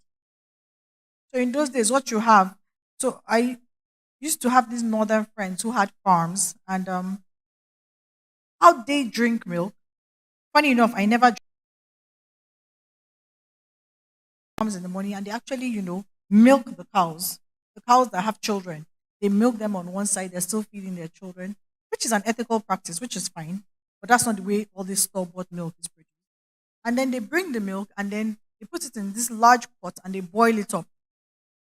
And for some reason, my mental mind could not take it. Maybe because I saw the cow being milked. I'd rather just wait and drink the one from the store that I did not actually see the cow being milked. So, but that's actually it. And it's the healthiest form. It's actually the healthiest form. So, sorry, seems like I digressed from our list. We're talking about, yes, cows. That's what brought up the topic.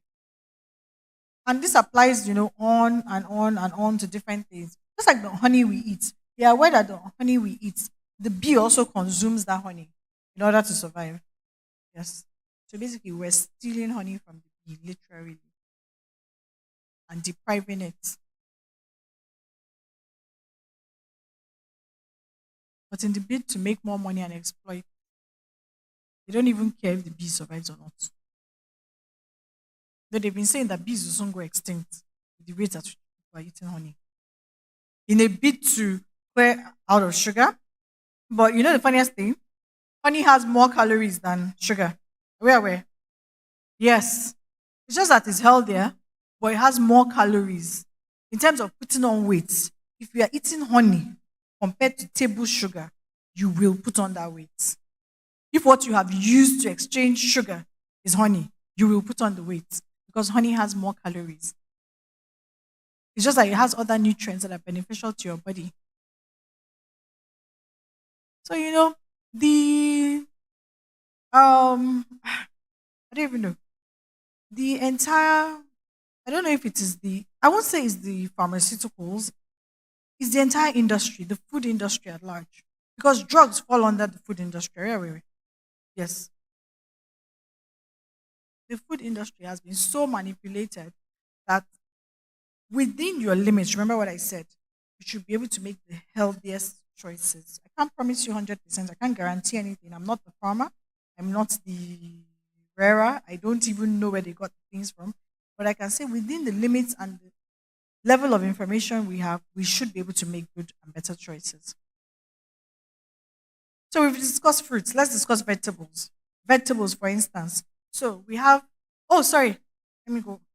No. Let me do it next. Vegetables, locally and not. We have ugu. Remember, I said it's based on what's around here.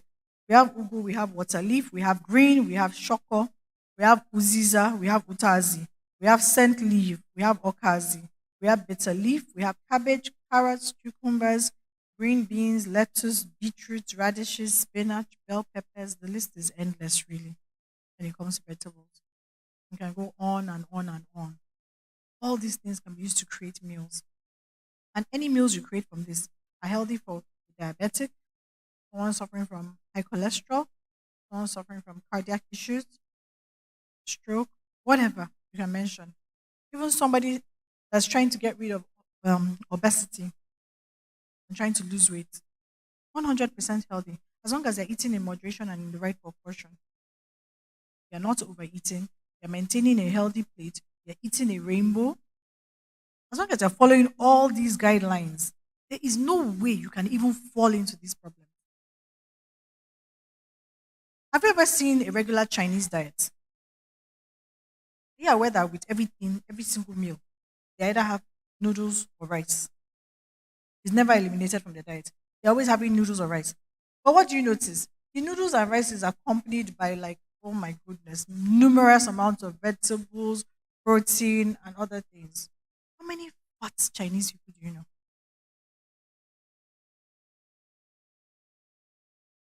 I assure you it's not genetics because most people will say, no, it's their genes. No, there are some that are fat, very few though.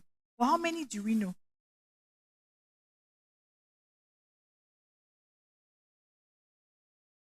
And if you notice, Chinese people hardly snack because they're used to having full, elaborate meals. They sit down. Whether even if they don't can't do it 3 times a day, twice a day is okay. Let's sit down to it.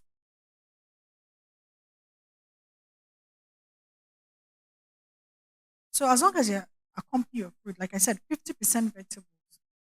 So whether you are eating okra with eba, what I'm trying to say is that you see the okra should take up half of the plate. The okra itself, and when I say the okra itself, let me amplify this. You see okra that you make that is full of water like this. That's not the okra I'm talking about. I mean the okra plant, as in you are seeing the okra. You're able to crunch on the okra while you're eating the okra. That's what I mean by half of the plate. Because if you are eating the one that has water, then what you now need is a separate bowl for just the soup. So you're ready to drink the okra when you're done. But if we are discussing a flat plate, what I mean is the okra itself, the vegetable called okra, is half it down. The other half will now be divided between the eba and the protein, meaning that at every point in time, the amount of swallow you need is never more than this. Yes, a fist. You see what they give you in eateries, although I don't know the size now, because since the inflation, everything has changed. So let me not judge by that. But a fist. And it's relative. You know, we're different sizes. My fist is not someone else's fist. Stick to your fist. Don't use someone else's fist to measure. Yes, because usually your fist should actually determine your body size. Same thing with your children. So you see the beautiful thing about these things we're talking about? It's my earnest desire and prayer that if we're able to actually practice them, we would help, we'll be doing the younger generation a world of good. Because if they learn these things now, they'll never get to the point where we are. They'll never. If your children learn, they're eating swallow and they eat their fist size, how big is their fist? Then half the plate down is the vegetable soup, the efo or the edikaikon or whatever. Afan, yes, any soup. As long as it's fresh, locally grown, regionally grown, made by you, 100%. Nothing is out of question. And it's edible. It's not poisonous because there's some plants that are poisonous. Nothing is out of question. The more the variety, the better. Don't say it's only a wedu I want to eat. No, how? You need some nutrients from ugu. You need some nutrients from okra. You need some nutrients from ewedu. You need some nutrients from afan. You need some nutrients from bitter leaf, even though you don't like it. So you have to find a way to include it in your diet. One of the best ways to include bitter leaf is to add it to other vegetables or other soups, not eating it on its own. Apart from those who eat bitter leaf soup as their main soup. But then there's a problem. So let me mention this problem. You see that bitter leaf soup that you people eat? You know you have washed it. You have eliminated the nutrients. So you know. Good. So that no, because that's why I said add it to your soup. I intentionally did not mention bitter leaf soup because I am aware that before that soup is made, the nutrients are entirely eliminated.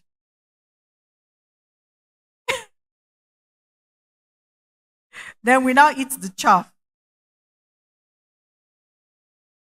When you say washed, obviously you wash the leaves, but you do not wash it and beat it to the point that you have washed out every form of nutrition.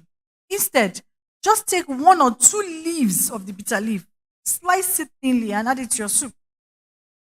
You actually get a bitter sweet effect. Are you aware? Yeah. If you add it to egusi, you add it to vegetable, you actually have a bitter sweet soup. That's the best way to consume the bitter leaf. Any other way is pleasurable. Maybe your one-off meal, but it should not be your everyday because you have not eaten bitter leaf. Yes, you haven't eaten the bitter leaf. You wash it and pour away the water, isn't it? No, you have not eaten bitter leaf. Unless you're going to pour that water back in the soup. Exactly. Okay. Yes. Yes. You eat it like that.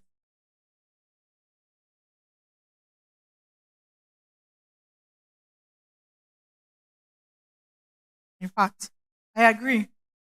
I agree. It is. So there's this soup they make in my house.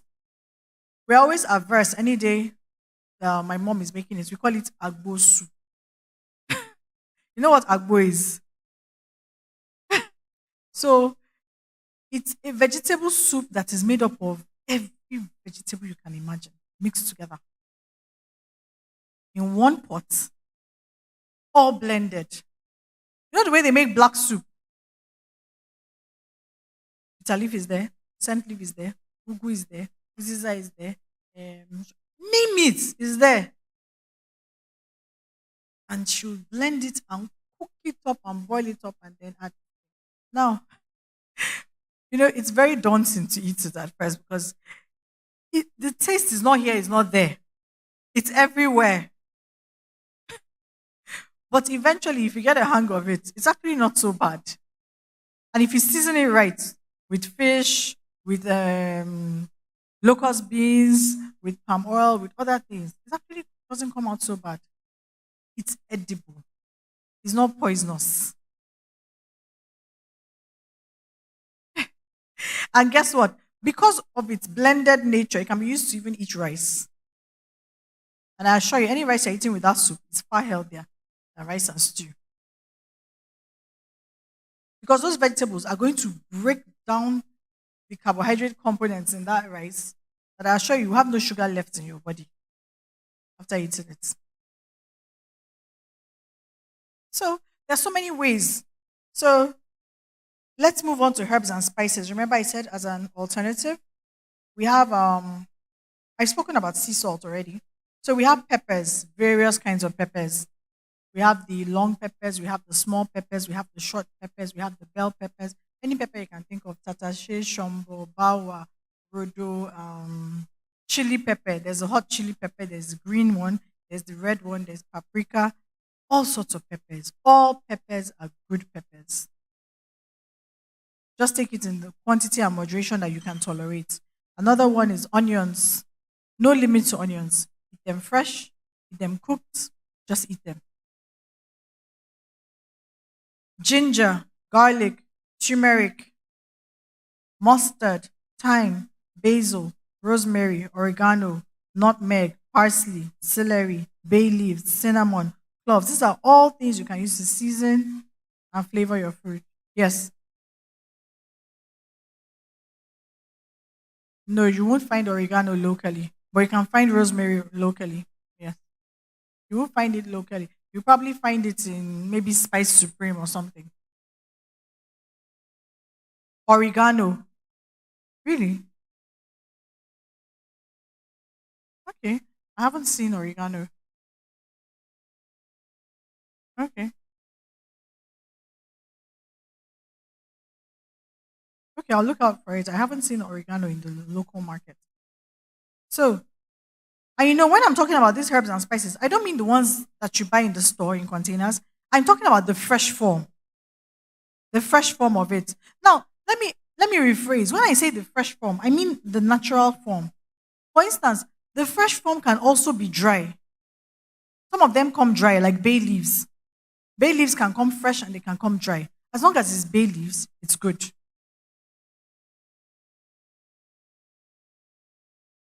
Turmeric, it can come fresh, it can come dry. Probably what we can do is find a forum to send these, because I can see people struggling to read the names of the spices and herbs. If there can be somewhere they can send the slides to, so that everybody can get to see them. And alternatively, you can just ask Google spices to bring up an endless list for you. Sorry? in Nigeria. Okay, so let's ask Google Nigerian spices. Narrow down your search. Nigerian spices, Nigerian herbs. Nuts and seeds. Nuts and seeds like almond nuts, cashew nuts, sesame seeds. You know sesame seeds, right? Are we aware that there's an oil from sesame seeds? Good. That's another oil too. It's a very healthy oil, and I got wind that that's the oil that the royal family uses. That's the one in UK. That's the oil they use to cook all their fruits, all their meals, and they get it from Africa. They don't have it. Sesame seeds, sesame seed oil. That's what they use in the palace. One of the healthiest oils in the world and one of the most expensive because you know how tiny that seed is. You know how many you're going to drain to get oil. Exactly.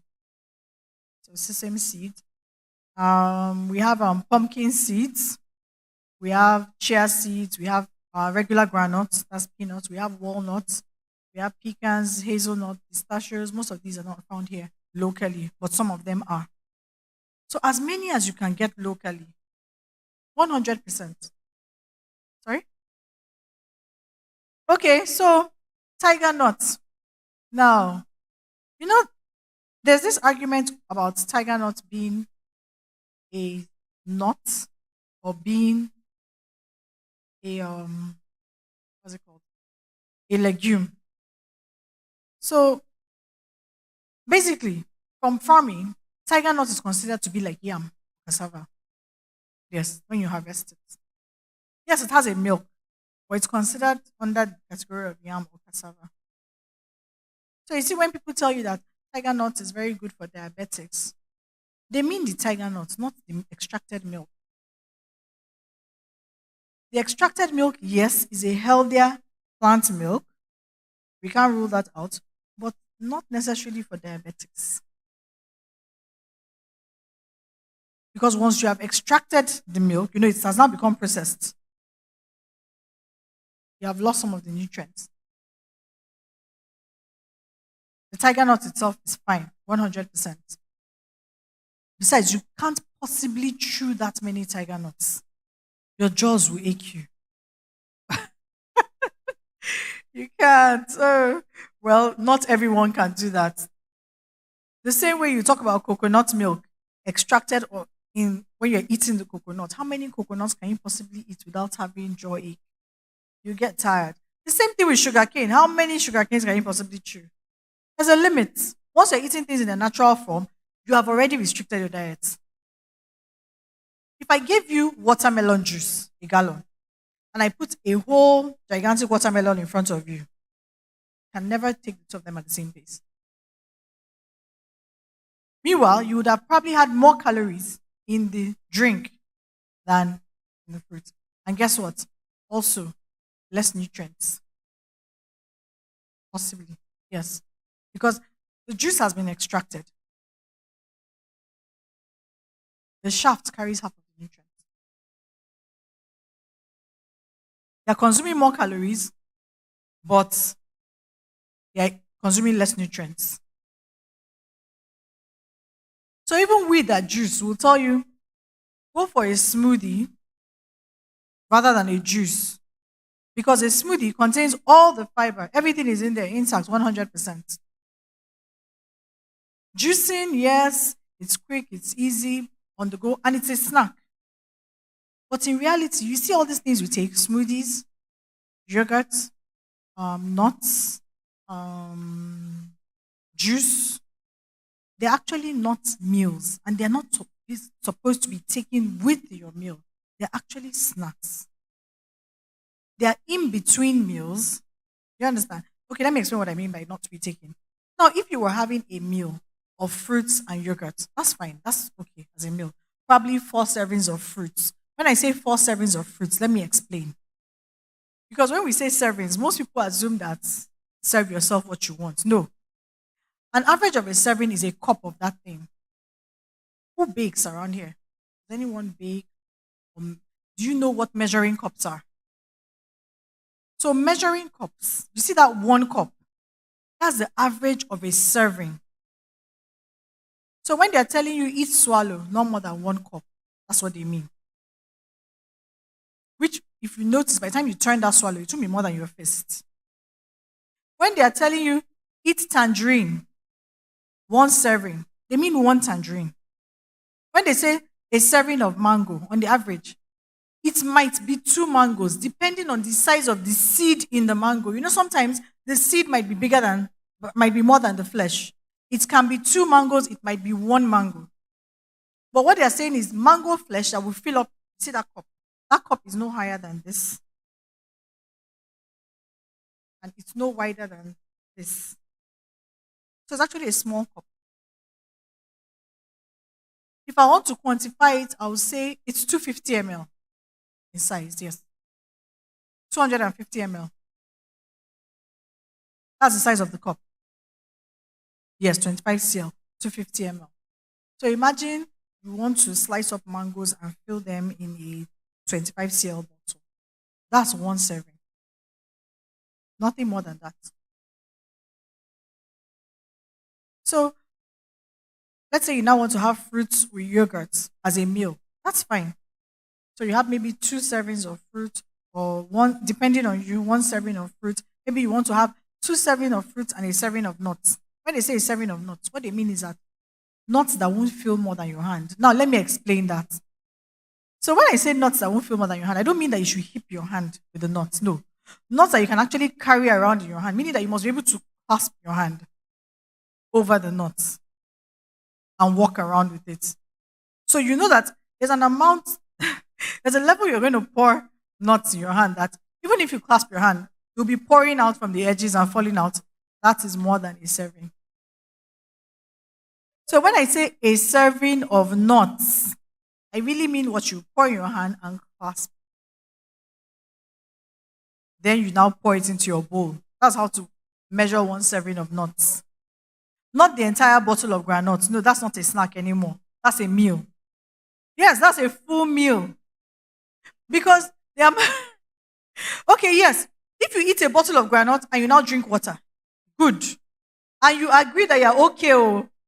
Not that you say, oh, I just had a snack. No, that's no more a snack. Because the amount of fats and oils you have consumed is more than enough for a meal. It's enough energy to get you going. A whole bottle of granules and you're adding banana. Okay, no. Okay, yes, you can eat it with bananas in whatever way you can think of. So, for instance, bananas and nuts, that's a good snack. Any fruit serves as a good snack. Dairy products also serve as snack. So, whether it comes as a smoothie, it comes as a whole fruit, whether it comes as nuts, vegetables also serve as snack, especially when they're not cooked in their natural form, like a cucumber, a carrot, or a few sticks of carrots, they serve as snacks. Garden egg, yes, beautiful. All these fall under snacks. So when you want to snack, you want to be snacking healthily. So let me give us a real life experience. Because of the world we live in today, so I went out the other day and there was traffic. Sometimes you don't plan for things. Let's say there's 3 hour traffic. I have crossed my meal time. I need to eat. I'm very hungry. Because there will be unplanned moments. What are my options? I was by a shop. The shop sells, there's always soft drink. No. They sell biscuits. No. Because most biscuits are made in such ways that you can't even predict. Plus the shelf life, plus the preservatives, plus everything added to it is a no. Now, if I'm not done, you want to ask something? Okay. Now, I was going to go there. I know crackers will come up. So now, if we want to be eating things that are processed, can we at least try to eat them, or rather, eat those that are minimally processed? So I'd say crackers might be a better option in a no choice situation, right? I said no choice, so crackers might be a better option to eating Parle-G or cookies and cream and whatever. Happy hour does not even fall under the categorization. The reason that particular chivita is called happy hour is because it contains more sugar. Are we aware? Have we noticed that it contains more sugar? So it doesn't even fall under. So okay, let me bring you home. I have to drink juice. I'm at a party or I came to visit someone and I was hoping they would serve me a meal, but they decided to entertain me with snacks. And out of everything here, there's Coke, there's Fanta, and then there's Chivita juice. There's Happy Hour, and then there's Chivita 100%. I think we might manage. Now, we're talking about eating for survival. You understand? We might manage the Chivita 100%, but not that it's healthy. So we just take a glass and we drop it. Because there will be situations where you find yourself amongst people, you find yourself in a group or in a company of people, you're invited for dinner, or you have a work conference or something, and you find yourself without your meal plan and without access to you preparing fruits in your own kitchen. You have to find a way to survive. So mostly go for plant-based things and things that are minimally processed. That's the only key guide there. Because there's no other guide. I don't know what they're going to serve you. Same thing. You need to eat, and there's just digestive. So there's the plain digestive, and there's that digestive that they coat in chocolate and all sorts of things. Please just eat the plain digestive. Let's come closer to home.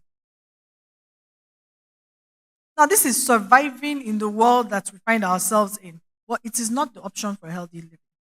And it is definitely not the option for longevity. But sometimes we might find ourselves in these one off situations. So, oh, I'm not home, I'm in traffic. Buy a bunch of bananas. Sometimes they sell fruits. Yes. Especially travelers. The expressway. We're traveling from one state to the other in Nigeria. Buy bananas. Sorry? Buy a bottle of granuts. Yes, ma.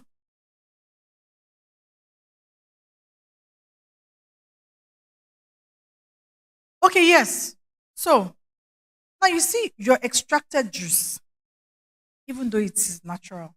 Let me bring it home. Even if it is hibiscus royal, that your extracted juice, huh, already contains calories and nutrients enough for a meal or a snack. You can't sit down with a plate of rice and stew and drink that juice with it and be expecting some health benefits, which I know is what most of us actually do. No. Any drink, any. Okay, I'll get to that your Zobo matter. I know where you're going. I'll get there. But you see, all these fruits, extracted fruit drinks, smoothies, yes, they are healthy. They might be a healthier option to what we have out there, but consuming them with food is consuming more calories.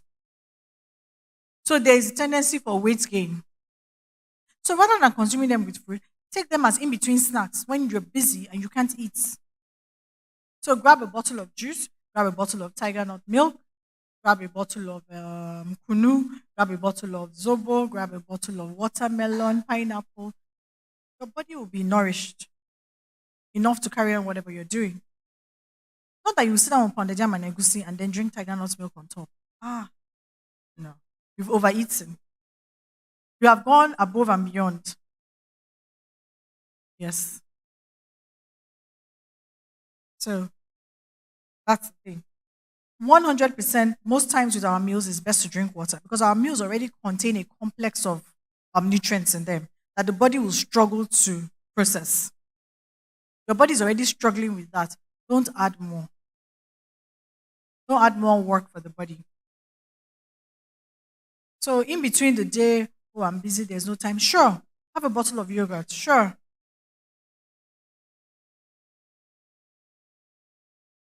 Have a bowl of salad. That can even be eaten with your meals as part of your meal. That 50% can be a salad with your rice. Yes. And look, another thing is this search for endless varieties that we have. These are our taste buds that are always looking for the new, looking for the new. So there's nothing wrong in eating rice every day. Are we? Remember, I was talking about the Chinese diet and certain diets. Do you know there are certain places in the world where every single day they eat bread as part of their diet? Or every single day they eat noodles? For every single day, I don't mean Indomie noodles. Oh. Uh-huh. For every single day, they eat pasta. For every single day, they eat rice as part of their diet. Now, there's a variety of ways to eat this rice. So we can eat white rice with vegetable. You can eat white rice with tomato sauce. You can eat jollof rice. You can eat white rice cooked with palm oil and vegetables. You can eat fried rice. You can eat coconut rice. Look for native rice. Yes, that's what I was looking for. Look for different ways to cook it if it is your staple food. Rather than saying, oh no, today we eat rice, or tomorrow we eat. You give yourself a lot of work, especially when you want to meal plan. We all know that we don't spend as much time in the kitchen as we used to back then. Do you really have the time for these endless possibilities that you're creating? You won't. So why not stick to the known and leave the unknown? If it is white rice we're eating this week, today we can eat it with ugu and water leaf and vegetable sauce, right?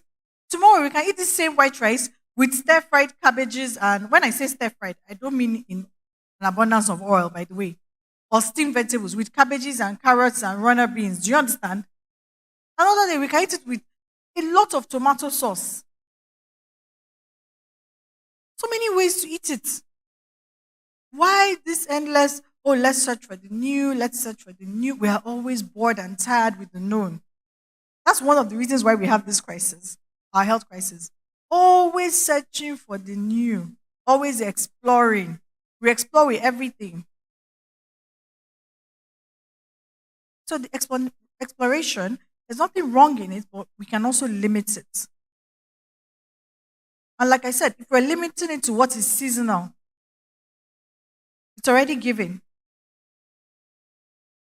So today you're eating beans. You're eating beans as porridge. Tomorrow you're eating beans. You're eating white beans with pepper sauce, separately fried or boiled or whatever way. Another day you're eating the beans with plantain. Another day you're eating the beans with yam. Another day you're eating the beans with potato. Find different ways to eat that food. Another key thing I'm going to mention, I know we all have deep freezers and we have them for reasons, but as much as possible, let's limit our storage. You know how in those days they will cook a pot of food and that's all you eat in the morning, and you will come back and eat the rest in the afternoon. And by night, if it's remaining, there's no fridge or freezer. There's no way they're keeping this food. And if it's even remaining tomorrow, they will warm it in the morning and you continue from where you stopped. You know that if we eat that way, we'll actually be healthier. Rather than saying, I ate rice in the morning, how can I eat rice again this afternoon? Eat rice. And then when you're done eating that rice that day, you know you've eaten rice in the morning, you've eaten rice in the afternoon, you've eaten rice in the evening. Tomorrow, you know that you don't need any form of rice in you. Move on to something else. Tomorrow is beans. Let's target beans. So we eat beans maybe midday, then we can't eat it so late at night, so we eat it early in the evening. Another day, okay, let's target potatoes. I'm not saying that you should overcook, but I'm saying if you have leftover food, rather than storing it in the freezer over a long period of time, try to consume what you have cooked. So we have busy lifestyles. You know you can't cook every day. So you need to cook what you eat for a week. No problem. That's your lifestyle. Somebody else that doesn't have that lifestyle, that can afford to cook every day, has the time to cook every day, can cook their meals fresh every day, which is a better option.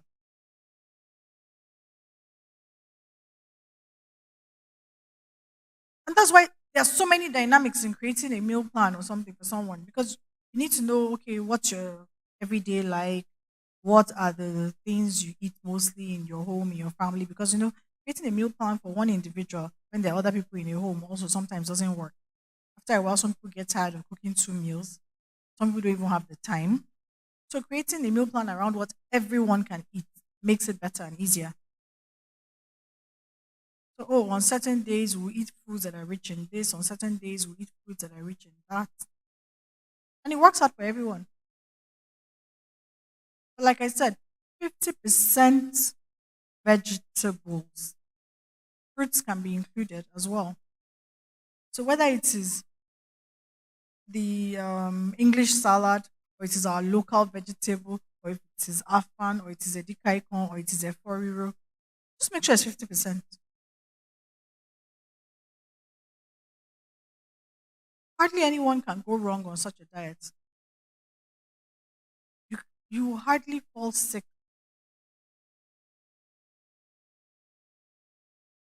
You're eating things that are grown locally, you're eating things that are grown regionally, you're eating them fresh, you're eating them regularly, you're eating them in their most natural form. You can't really go wrong. What is there to go wrong on? So I was talking about my options the other day at the shop. So the only thing I found that was closest to what I knew was what's it called? Plantain chips. Because at least I could see that they cut it and I know it's plantain chips that is here. Right? Good. Even though it has been processed, but that was the only thing I could reach at that point in time. So you look for the healthiest option that you have around. Sometimes it might be a bottle of cashew nuts or granuts or a pack of almond. Reach for that. Because like we said, we're eating for nutrition, not for pleasure. Yes, it's good to eat for pleasure once in a while, but nutrition should be at the back of your mind, even within the pleasure.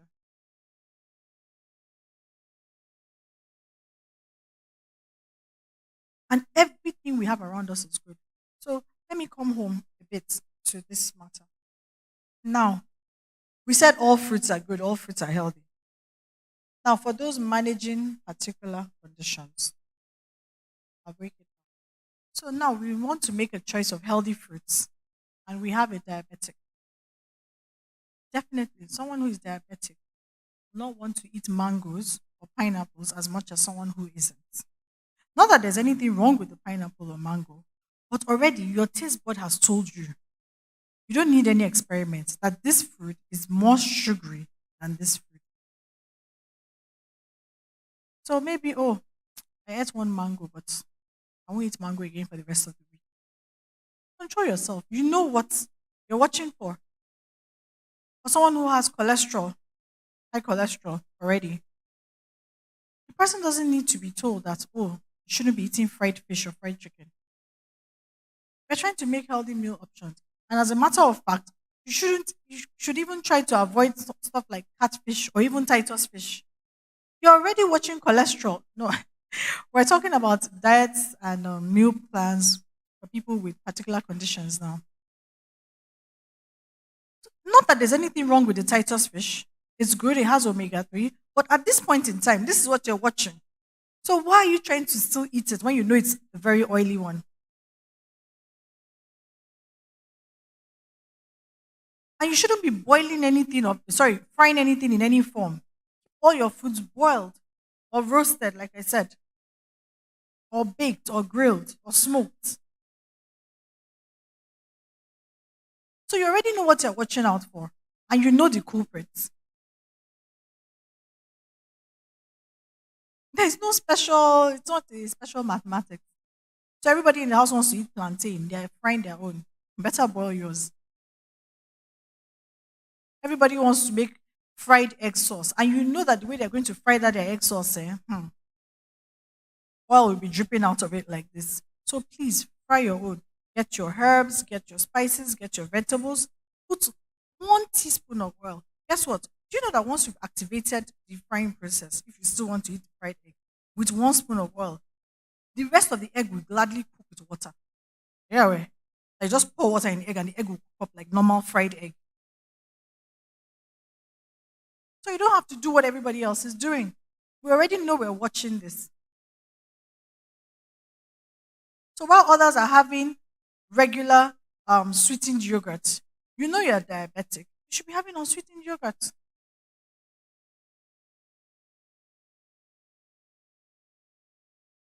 While others are able to take their fruits with in juice form, you as a diabetic will want to rely more on taking smoothies and eating the fruit in its raw form because you already know what you're watching.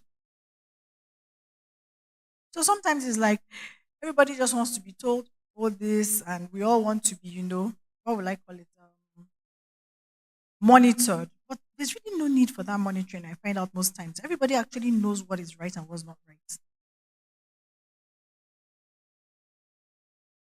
So you know you have issues with you're watching your cardiac health. So eat foods that are more prone to assist or promote your cardiac health.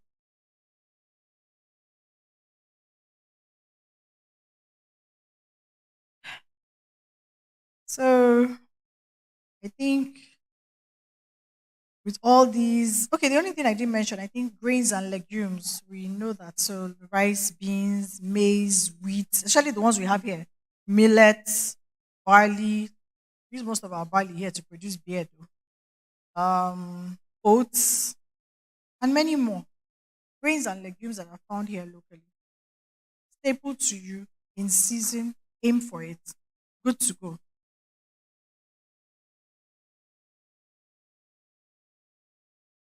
I think I have exhausted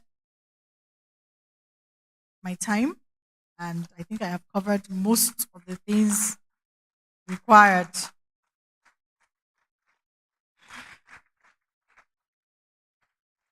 Thank you very much.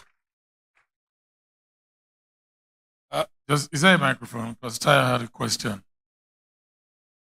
And does anybody have a question? But Pastor was asking a question. I thought he should ask it for everybody's benefit. Okay, let me bring this. Okay. Yeah, thank you very much, Auntie Lara. You have given us a wealth of information right now. I know it's possible for us, all of us to receive the information and try to apply the information at the same level. But you have said something that, look, if you're a person that's managing a diabetic condition, you should be able to use your taste buds to gauge if anything you're about to take is already sugary. Now, I'm asking, I think we should know how often we should perhaps undertake tests so that we'll be able to have a good understanding of what we need, what our dietary needs will be at time. How often do you recommend that we undertake such tests, and what should the test comprise of or take care of? Okay, thank you. So, in taking tests, yes, it's important to actually take those tests. So, we have what we call medically, what they call, not we, what they call the, I think, 9 parameter tests. It tests for things like your kidney function. Basically, they call it the 9 life tests. It tests all your major organs and the workings in your body. They check your electrolyte levels, check your kidney function, check your liver function, check your lungs. Yes, they check your lungs, they check your heart. They check so many things. I'm not a medical person, but I know they do check so many things. And you see, most of these things are an indicator to when something is already going wrong in the body. I don't know all labs that offer it, but I do know that what they call them, Micure, and big laboratories like that, they offer such tests. Okay, clinics. Does clinic do it? Okay, yes, sir. Clinics also, and I don't know any other one. But who else? Okay, okay, okay. A package. Okay, good, good. Yes, those packages even involve things like dental tests, eye tests. Yes, exactly. Good.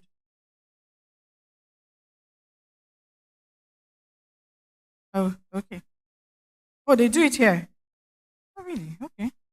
So look for any place around you.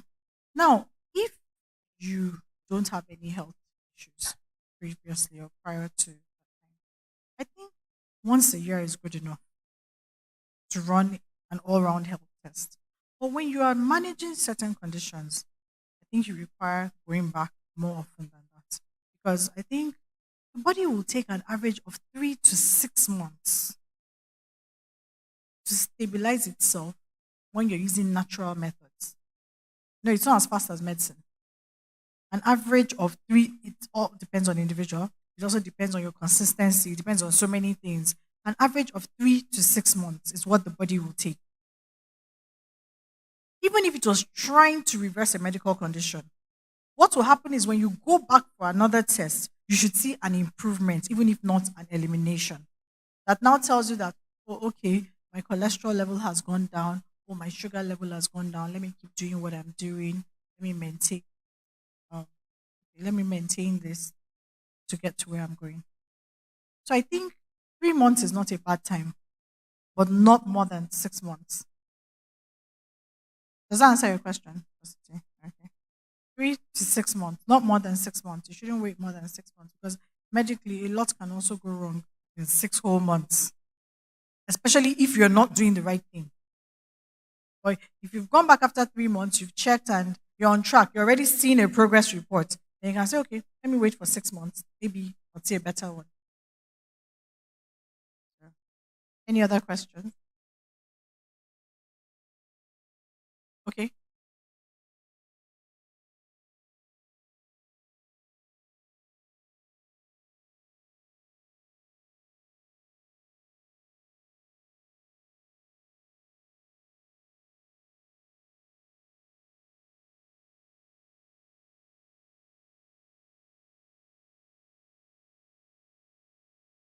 Do you need this one?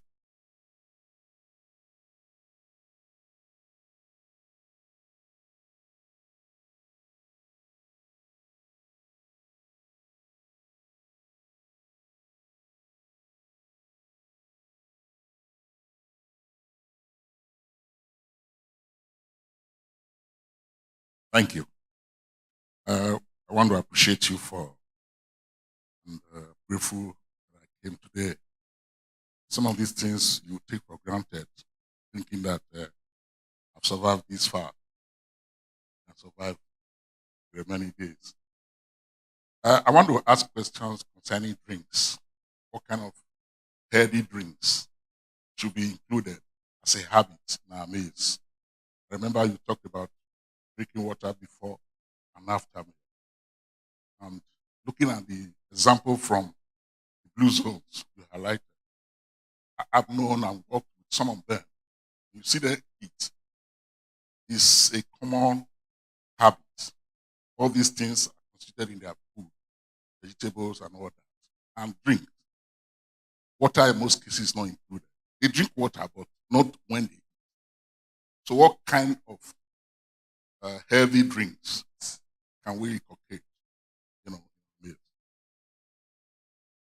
Thank you, sir. Okay. I think I must have skipped it.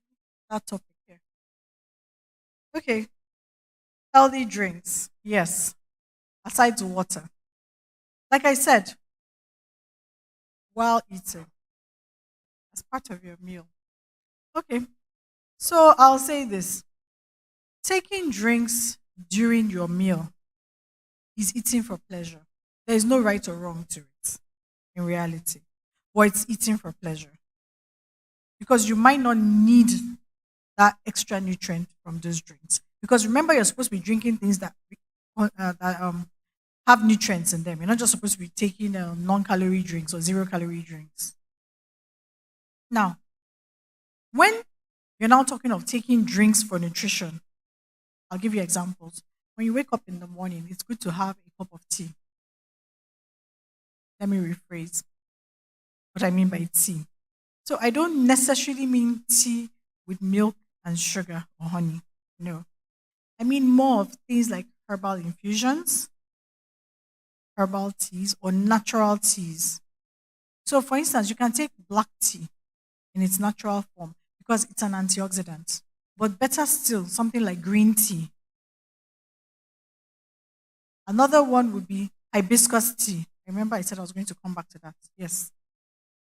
So, those are teas that actually clean our bodies, clean our colon, clean our systems. So, if there's anything that the body is trying to eliminate or get rid of, they're the best way to go.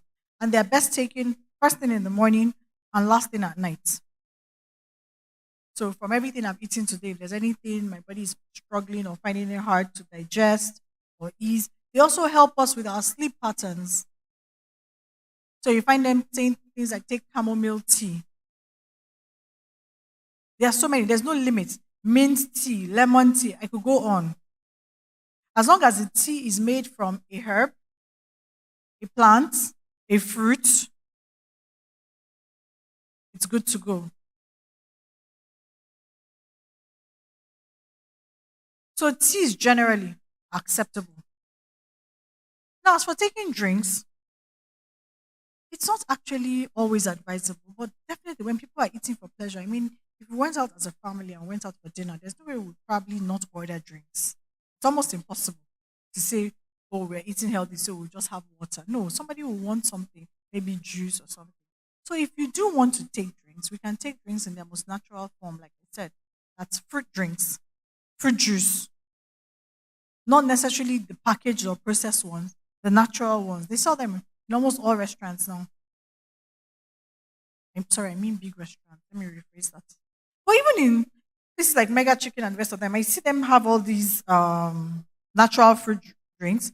I think the only reason people avoid them is because it's like very expensive, highly expensive. Yes, I know.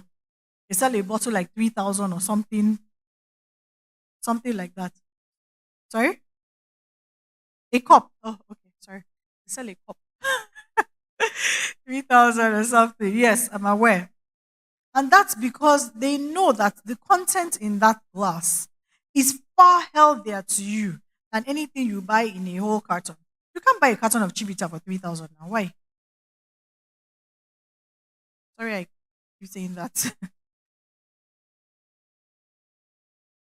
Or preserved fruit drink.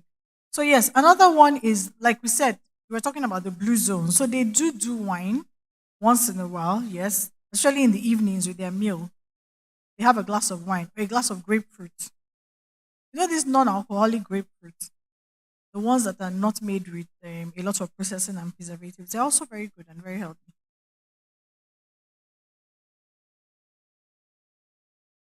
So there are so many things. But in reality, do we really need the extra nutrients if we're eating all these things naturally? That's just what I'm saying. If we're eating all of them naturally, why? Not that there's anything wrong in it. Like I said, sometimes we do indulge and eat for pleasure. Of course, everyone eats for pleasure. But it shouldn't be the norm. That's just what I'm trying to say. It shouldn't be the everyday practice or the normal practice. Of course, once in a while. And then when you now want to eat, drink something with your food or with your meal, you should be aiming at drinking something that will aid digestion. So something like citrus drinks, they aid digestion. They help to break down. Citrus drinks help to aid digestion. Watermelon is another one. It will help to aid digestion. Drinks made with cucumber, watermelon. Drinks made with mint, drinks made with lemon, they help to aid digestion. They quicken it, they speed it up. Drinks made with grapefruit and grapes, the English grapes themselves, they help. Drinks made with apple, they help. Yes, sir.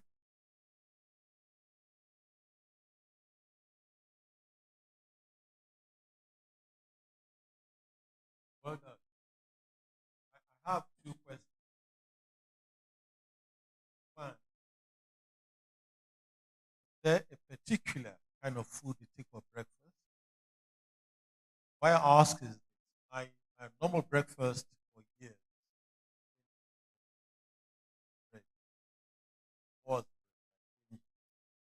because one day when I'm yesterday, I went to visit somebody. I saw him eating rice in the morning. I was shocked. I never thought of rice.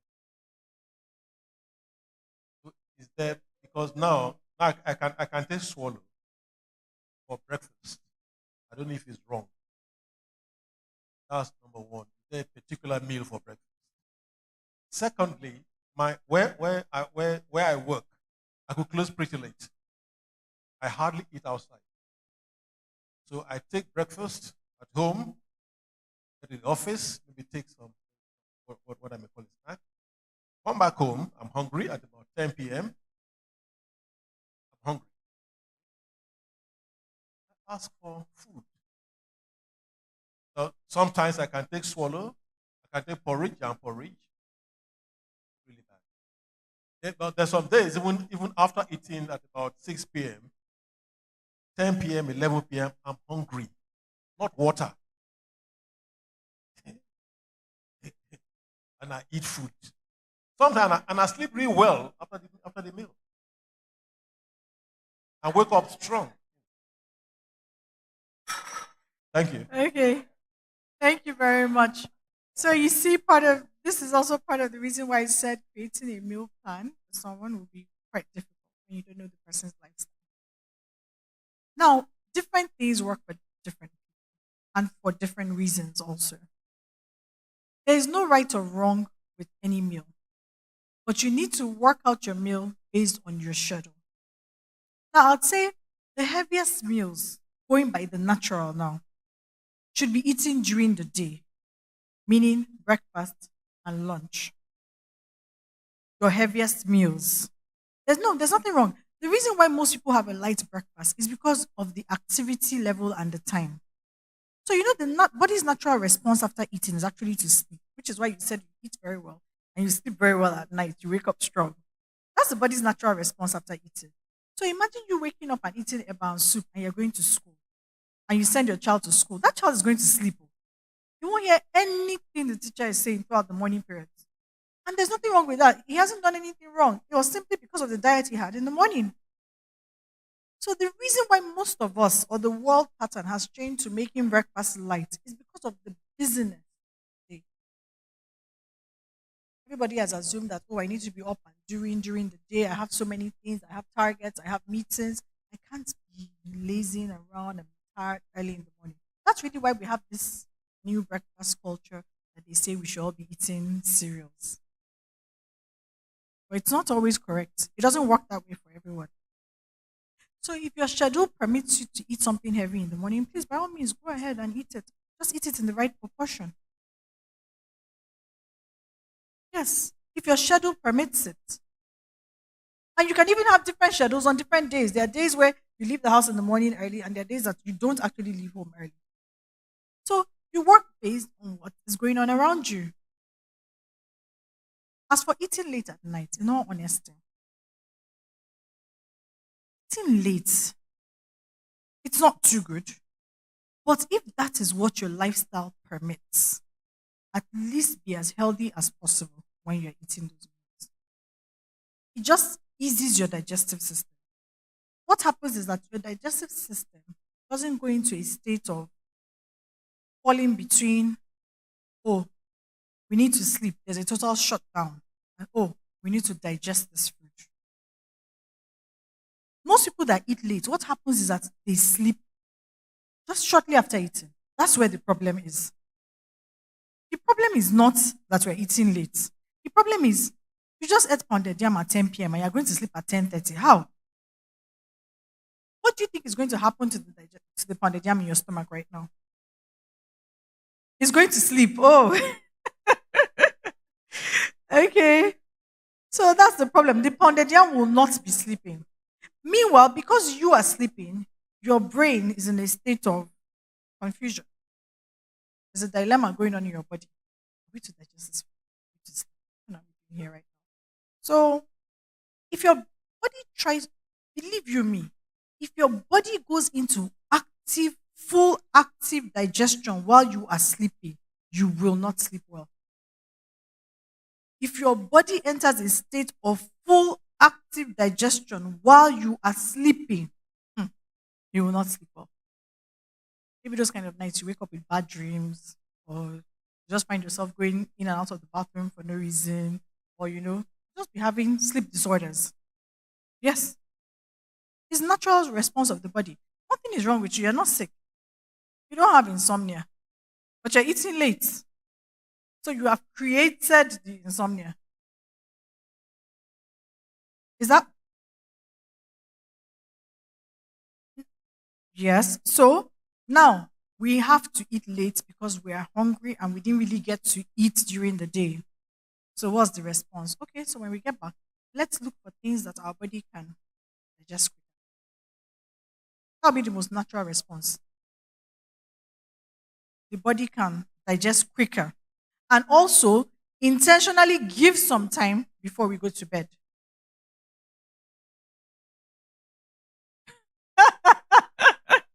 So intentionally give your body time before you go to bed. You can never just eat and go to bed. It's wrong. It's completely wrong. At night, no. If you follow the natural clockwork, just follow the way God designed the world. So there was no electricity back then. Your eating basically ends when the sun goes down. What do you want to be eating in the middle of night in darkness? Where do you want to get the food and where do you want to process the food? In the dark? It's not possible. So if we follow nature's natural clockwork, we should know that all eating actually ends between 6 and 7. Anywhere.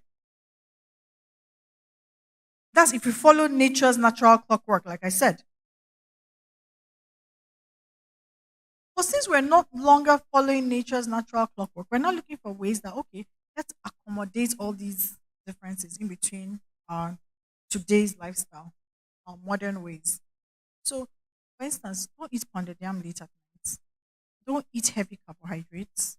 Stick more to, as much as possible, try to have lighter meals at night, things that your body will digest easily. So when we say salads, most people always just assume one cold plate with cabbage and carrots. No, there are so many kinds of salads. Your efforiro is a salad, please, in case you're not aware. It's just that we don't call it a salad, but it's a kind of salad. Your hot okra soup with rishi inside is a salad. Please. Yes. Also, an alternative to eating at night. So this is something I also give my clients. When you are someone that likes to swallow, it's what is it called? Agidi, echo. It digests faster and it's lighter. You don't like it. Okay, so you see all this room for I don't like it. So now, echo is easier in the sense that let me give the option. So you can eat echo with vegetable. You can eat echo with more. You can eat echo with just peppery sauce, right? You can eat echo with pepper soup. You can eat echo with nsala soup. As in the possibilities are endless and lighter. And guess what? You won't feel heavy.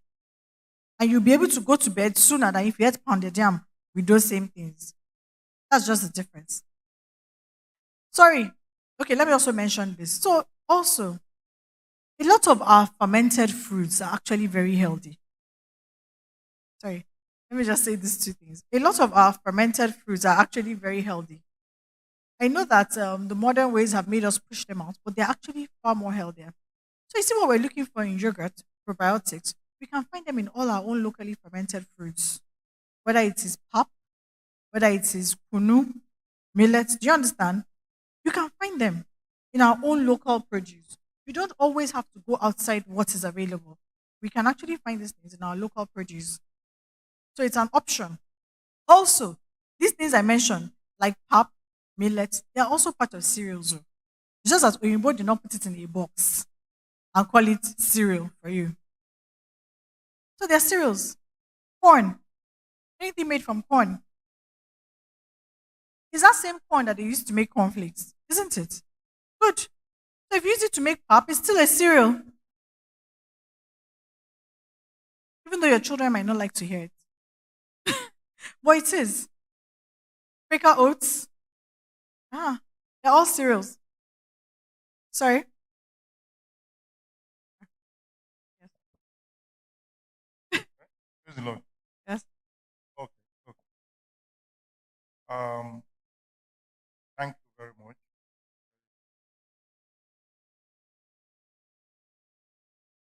When you started, ask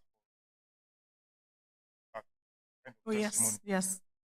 I didn't want to pretend. I didn't want to, I'm so impressed with what you have done now.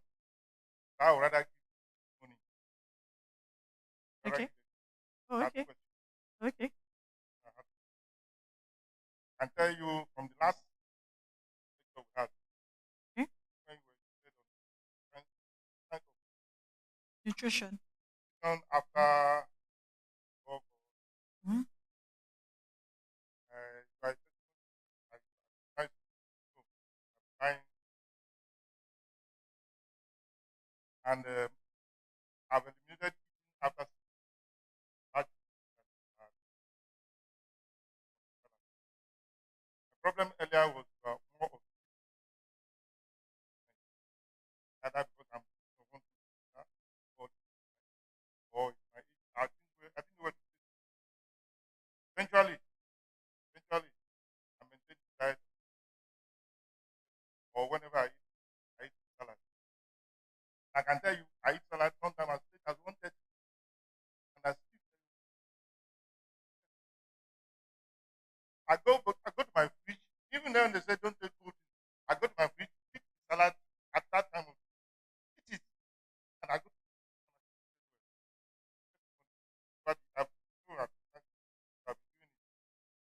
And I'm so happy at what we are doing here because it goes more than just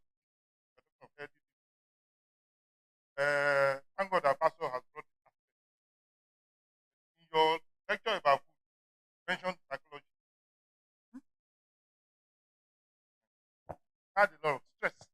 I don't know what you eat. And I thank God that I've in my life experienced some things about happiness. I've used glasses. I've used God glasses. God call it thinking positive. But we call it faith. Faith in everything. They don't want to bring God into it.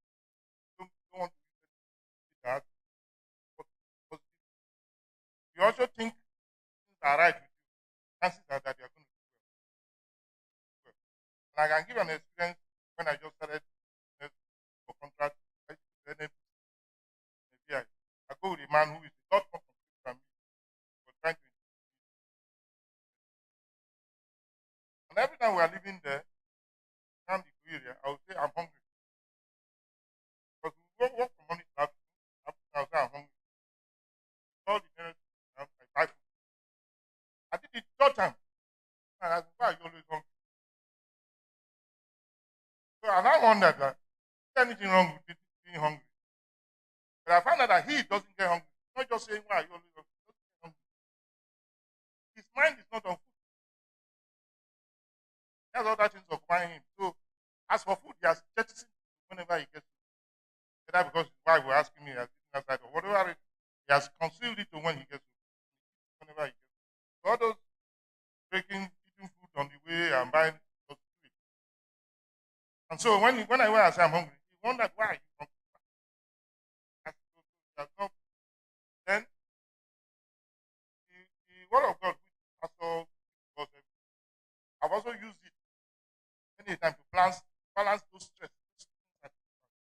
That, so I don't think anymore. So it's not a one, it's not just alone. There are so many ways to balance it. And you just do only one method. I'm telling you now, if a man who wonders why I'm always hungry, and not that it's not he didn't come from Christian angle. Just doesn't know why I'm always hungry. So he never I think that is just my own thought. I like that Pastor has brought the holistic idea. Has used word of God. He has brought you as somebody on the health aspect.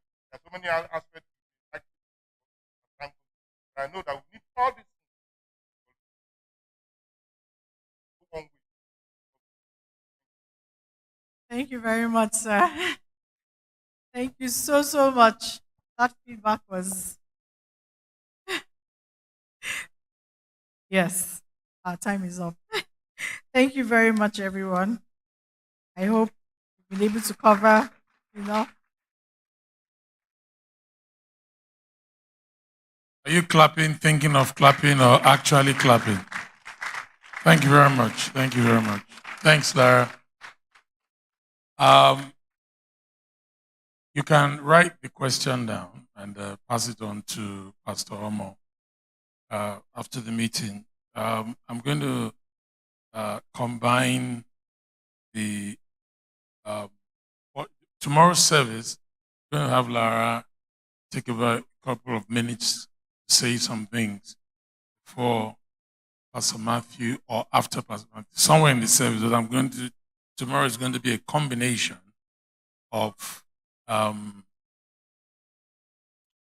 what some of the things we have heard today, and then the ministry of the word, and then the laying on of hands. Tomorrow is the full service, it's a full package.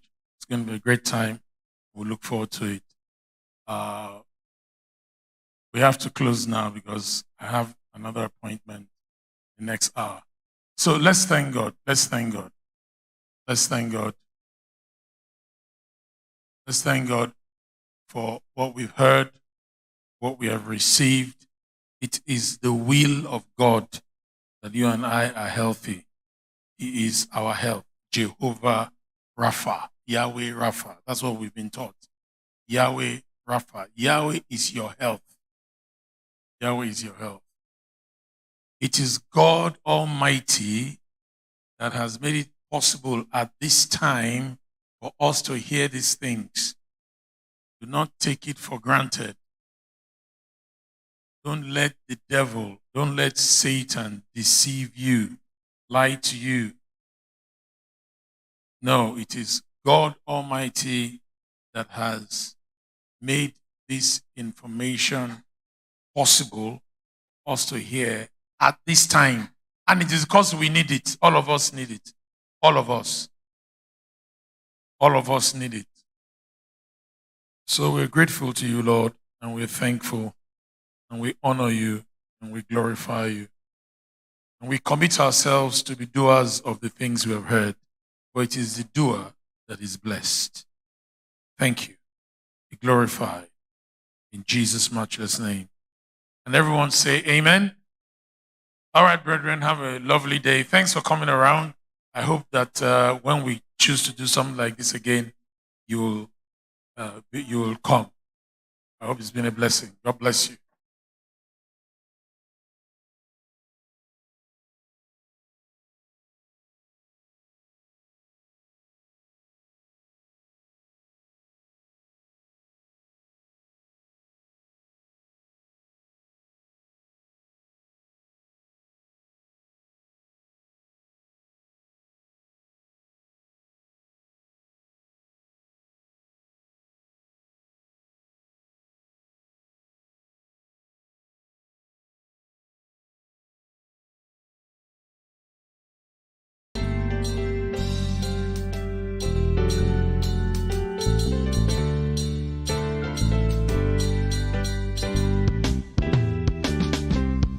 I love you so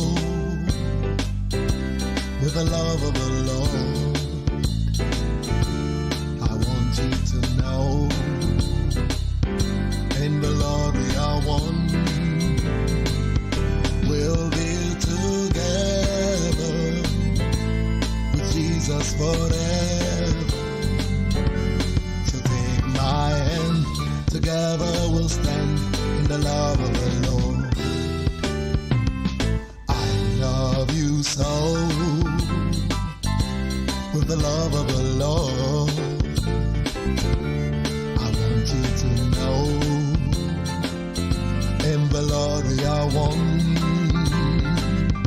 We'll be together with Jesus forever. So take my hand, together we'll stand in the love of the Lord. I love you so with the love of the Lord.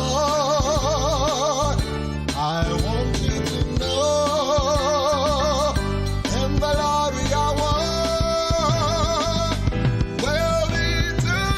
know in the Lord we are one. We'll be together with Jesus forever. So take my hand, together we'll stand in the love of the Lord.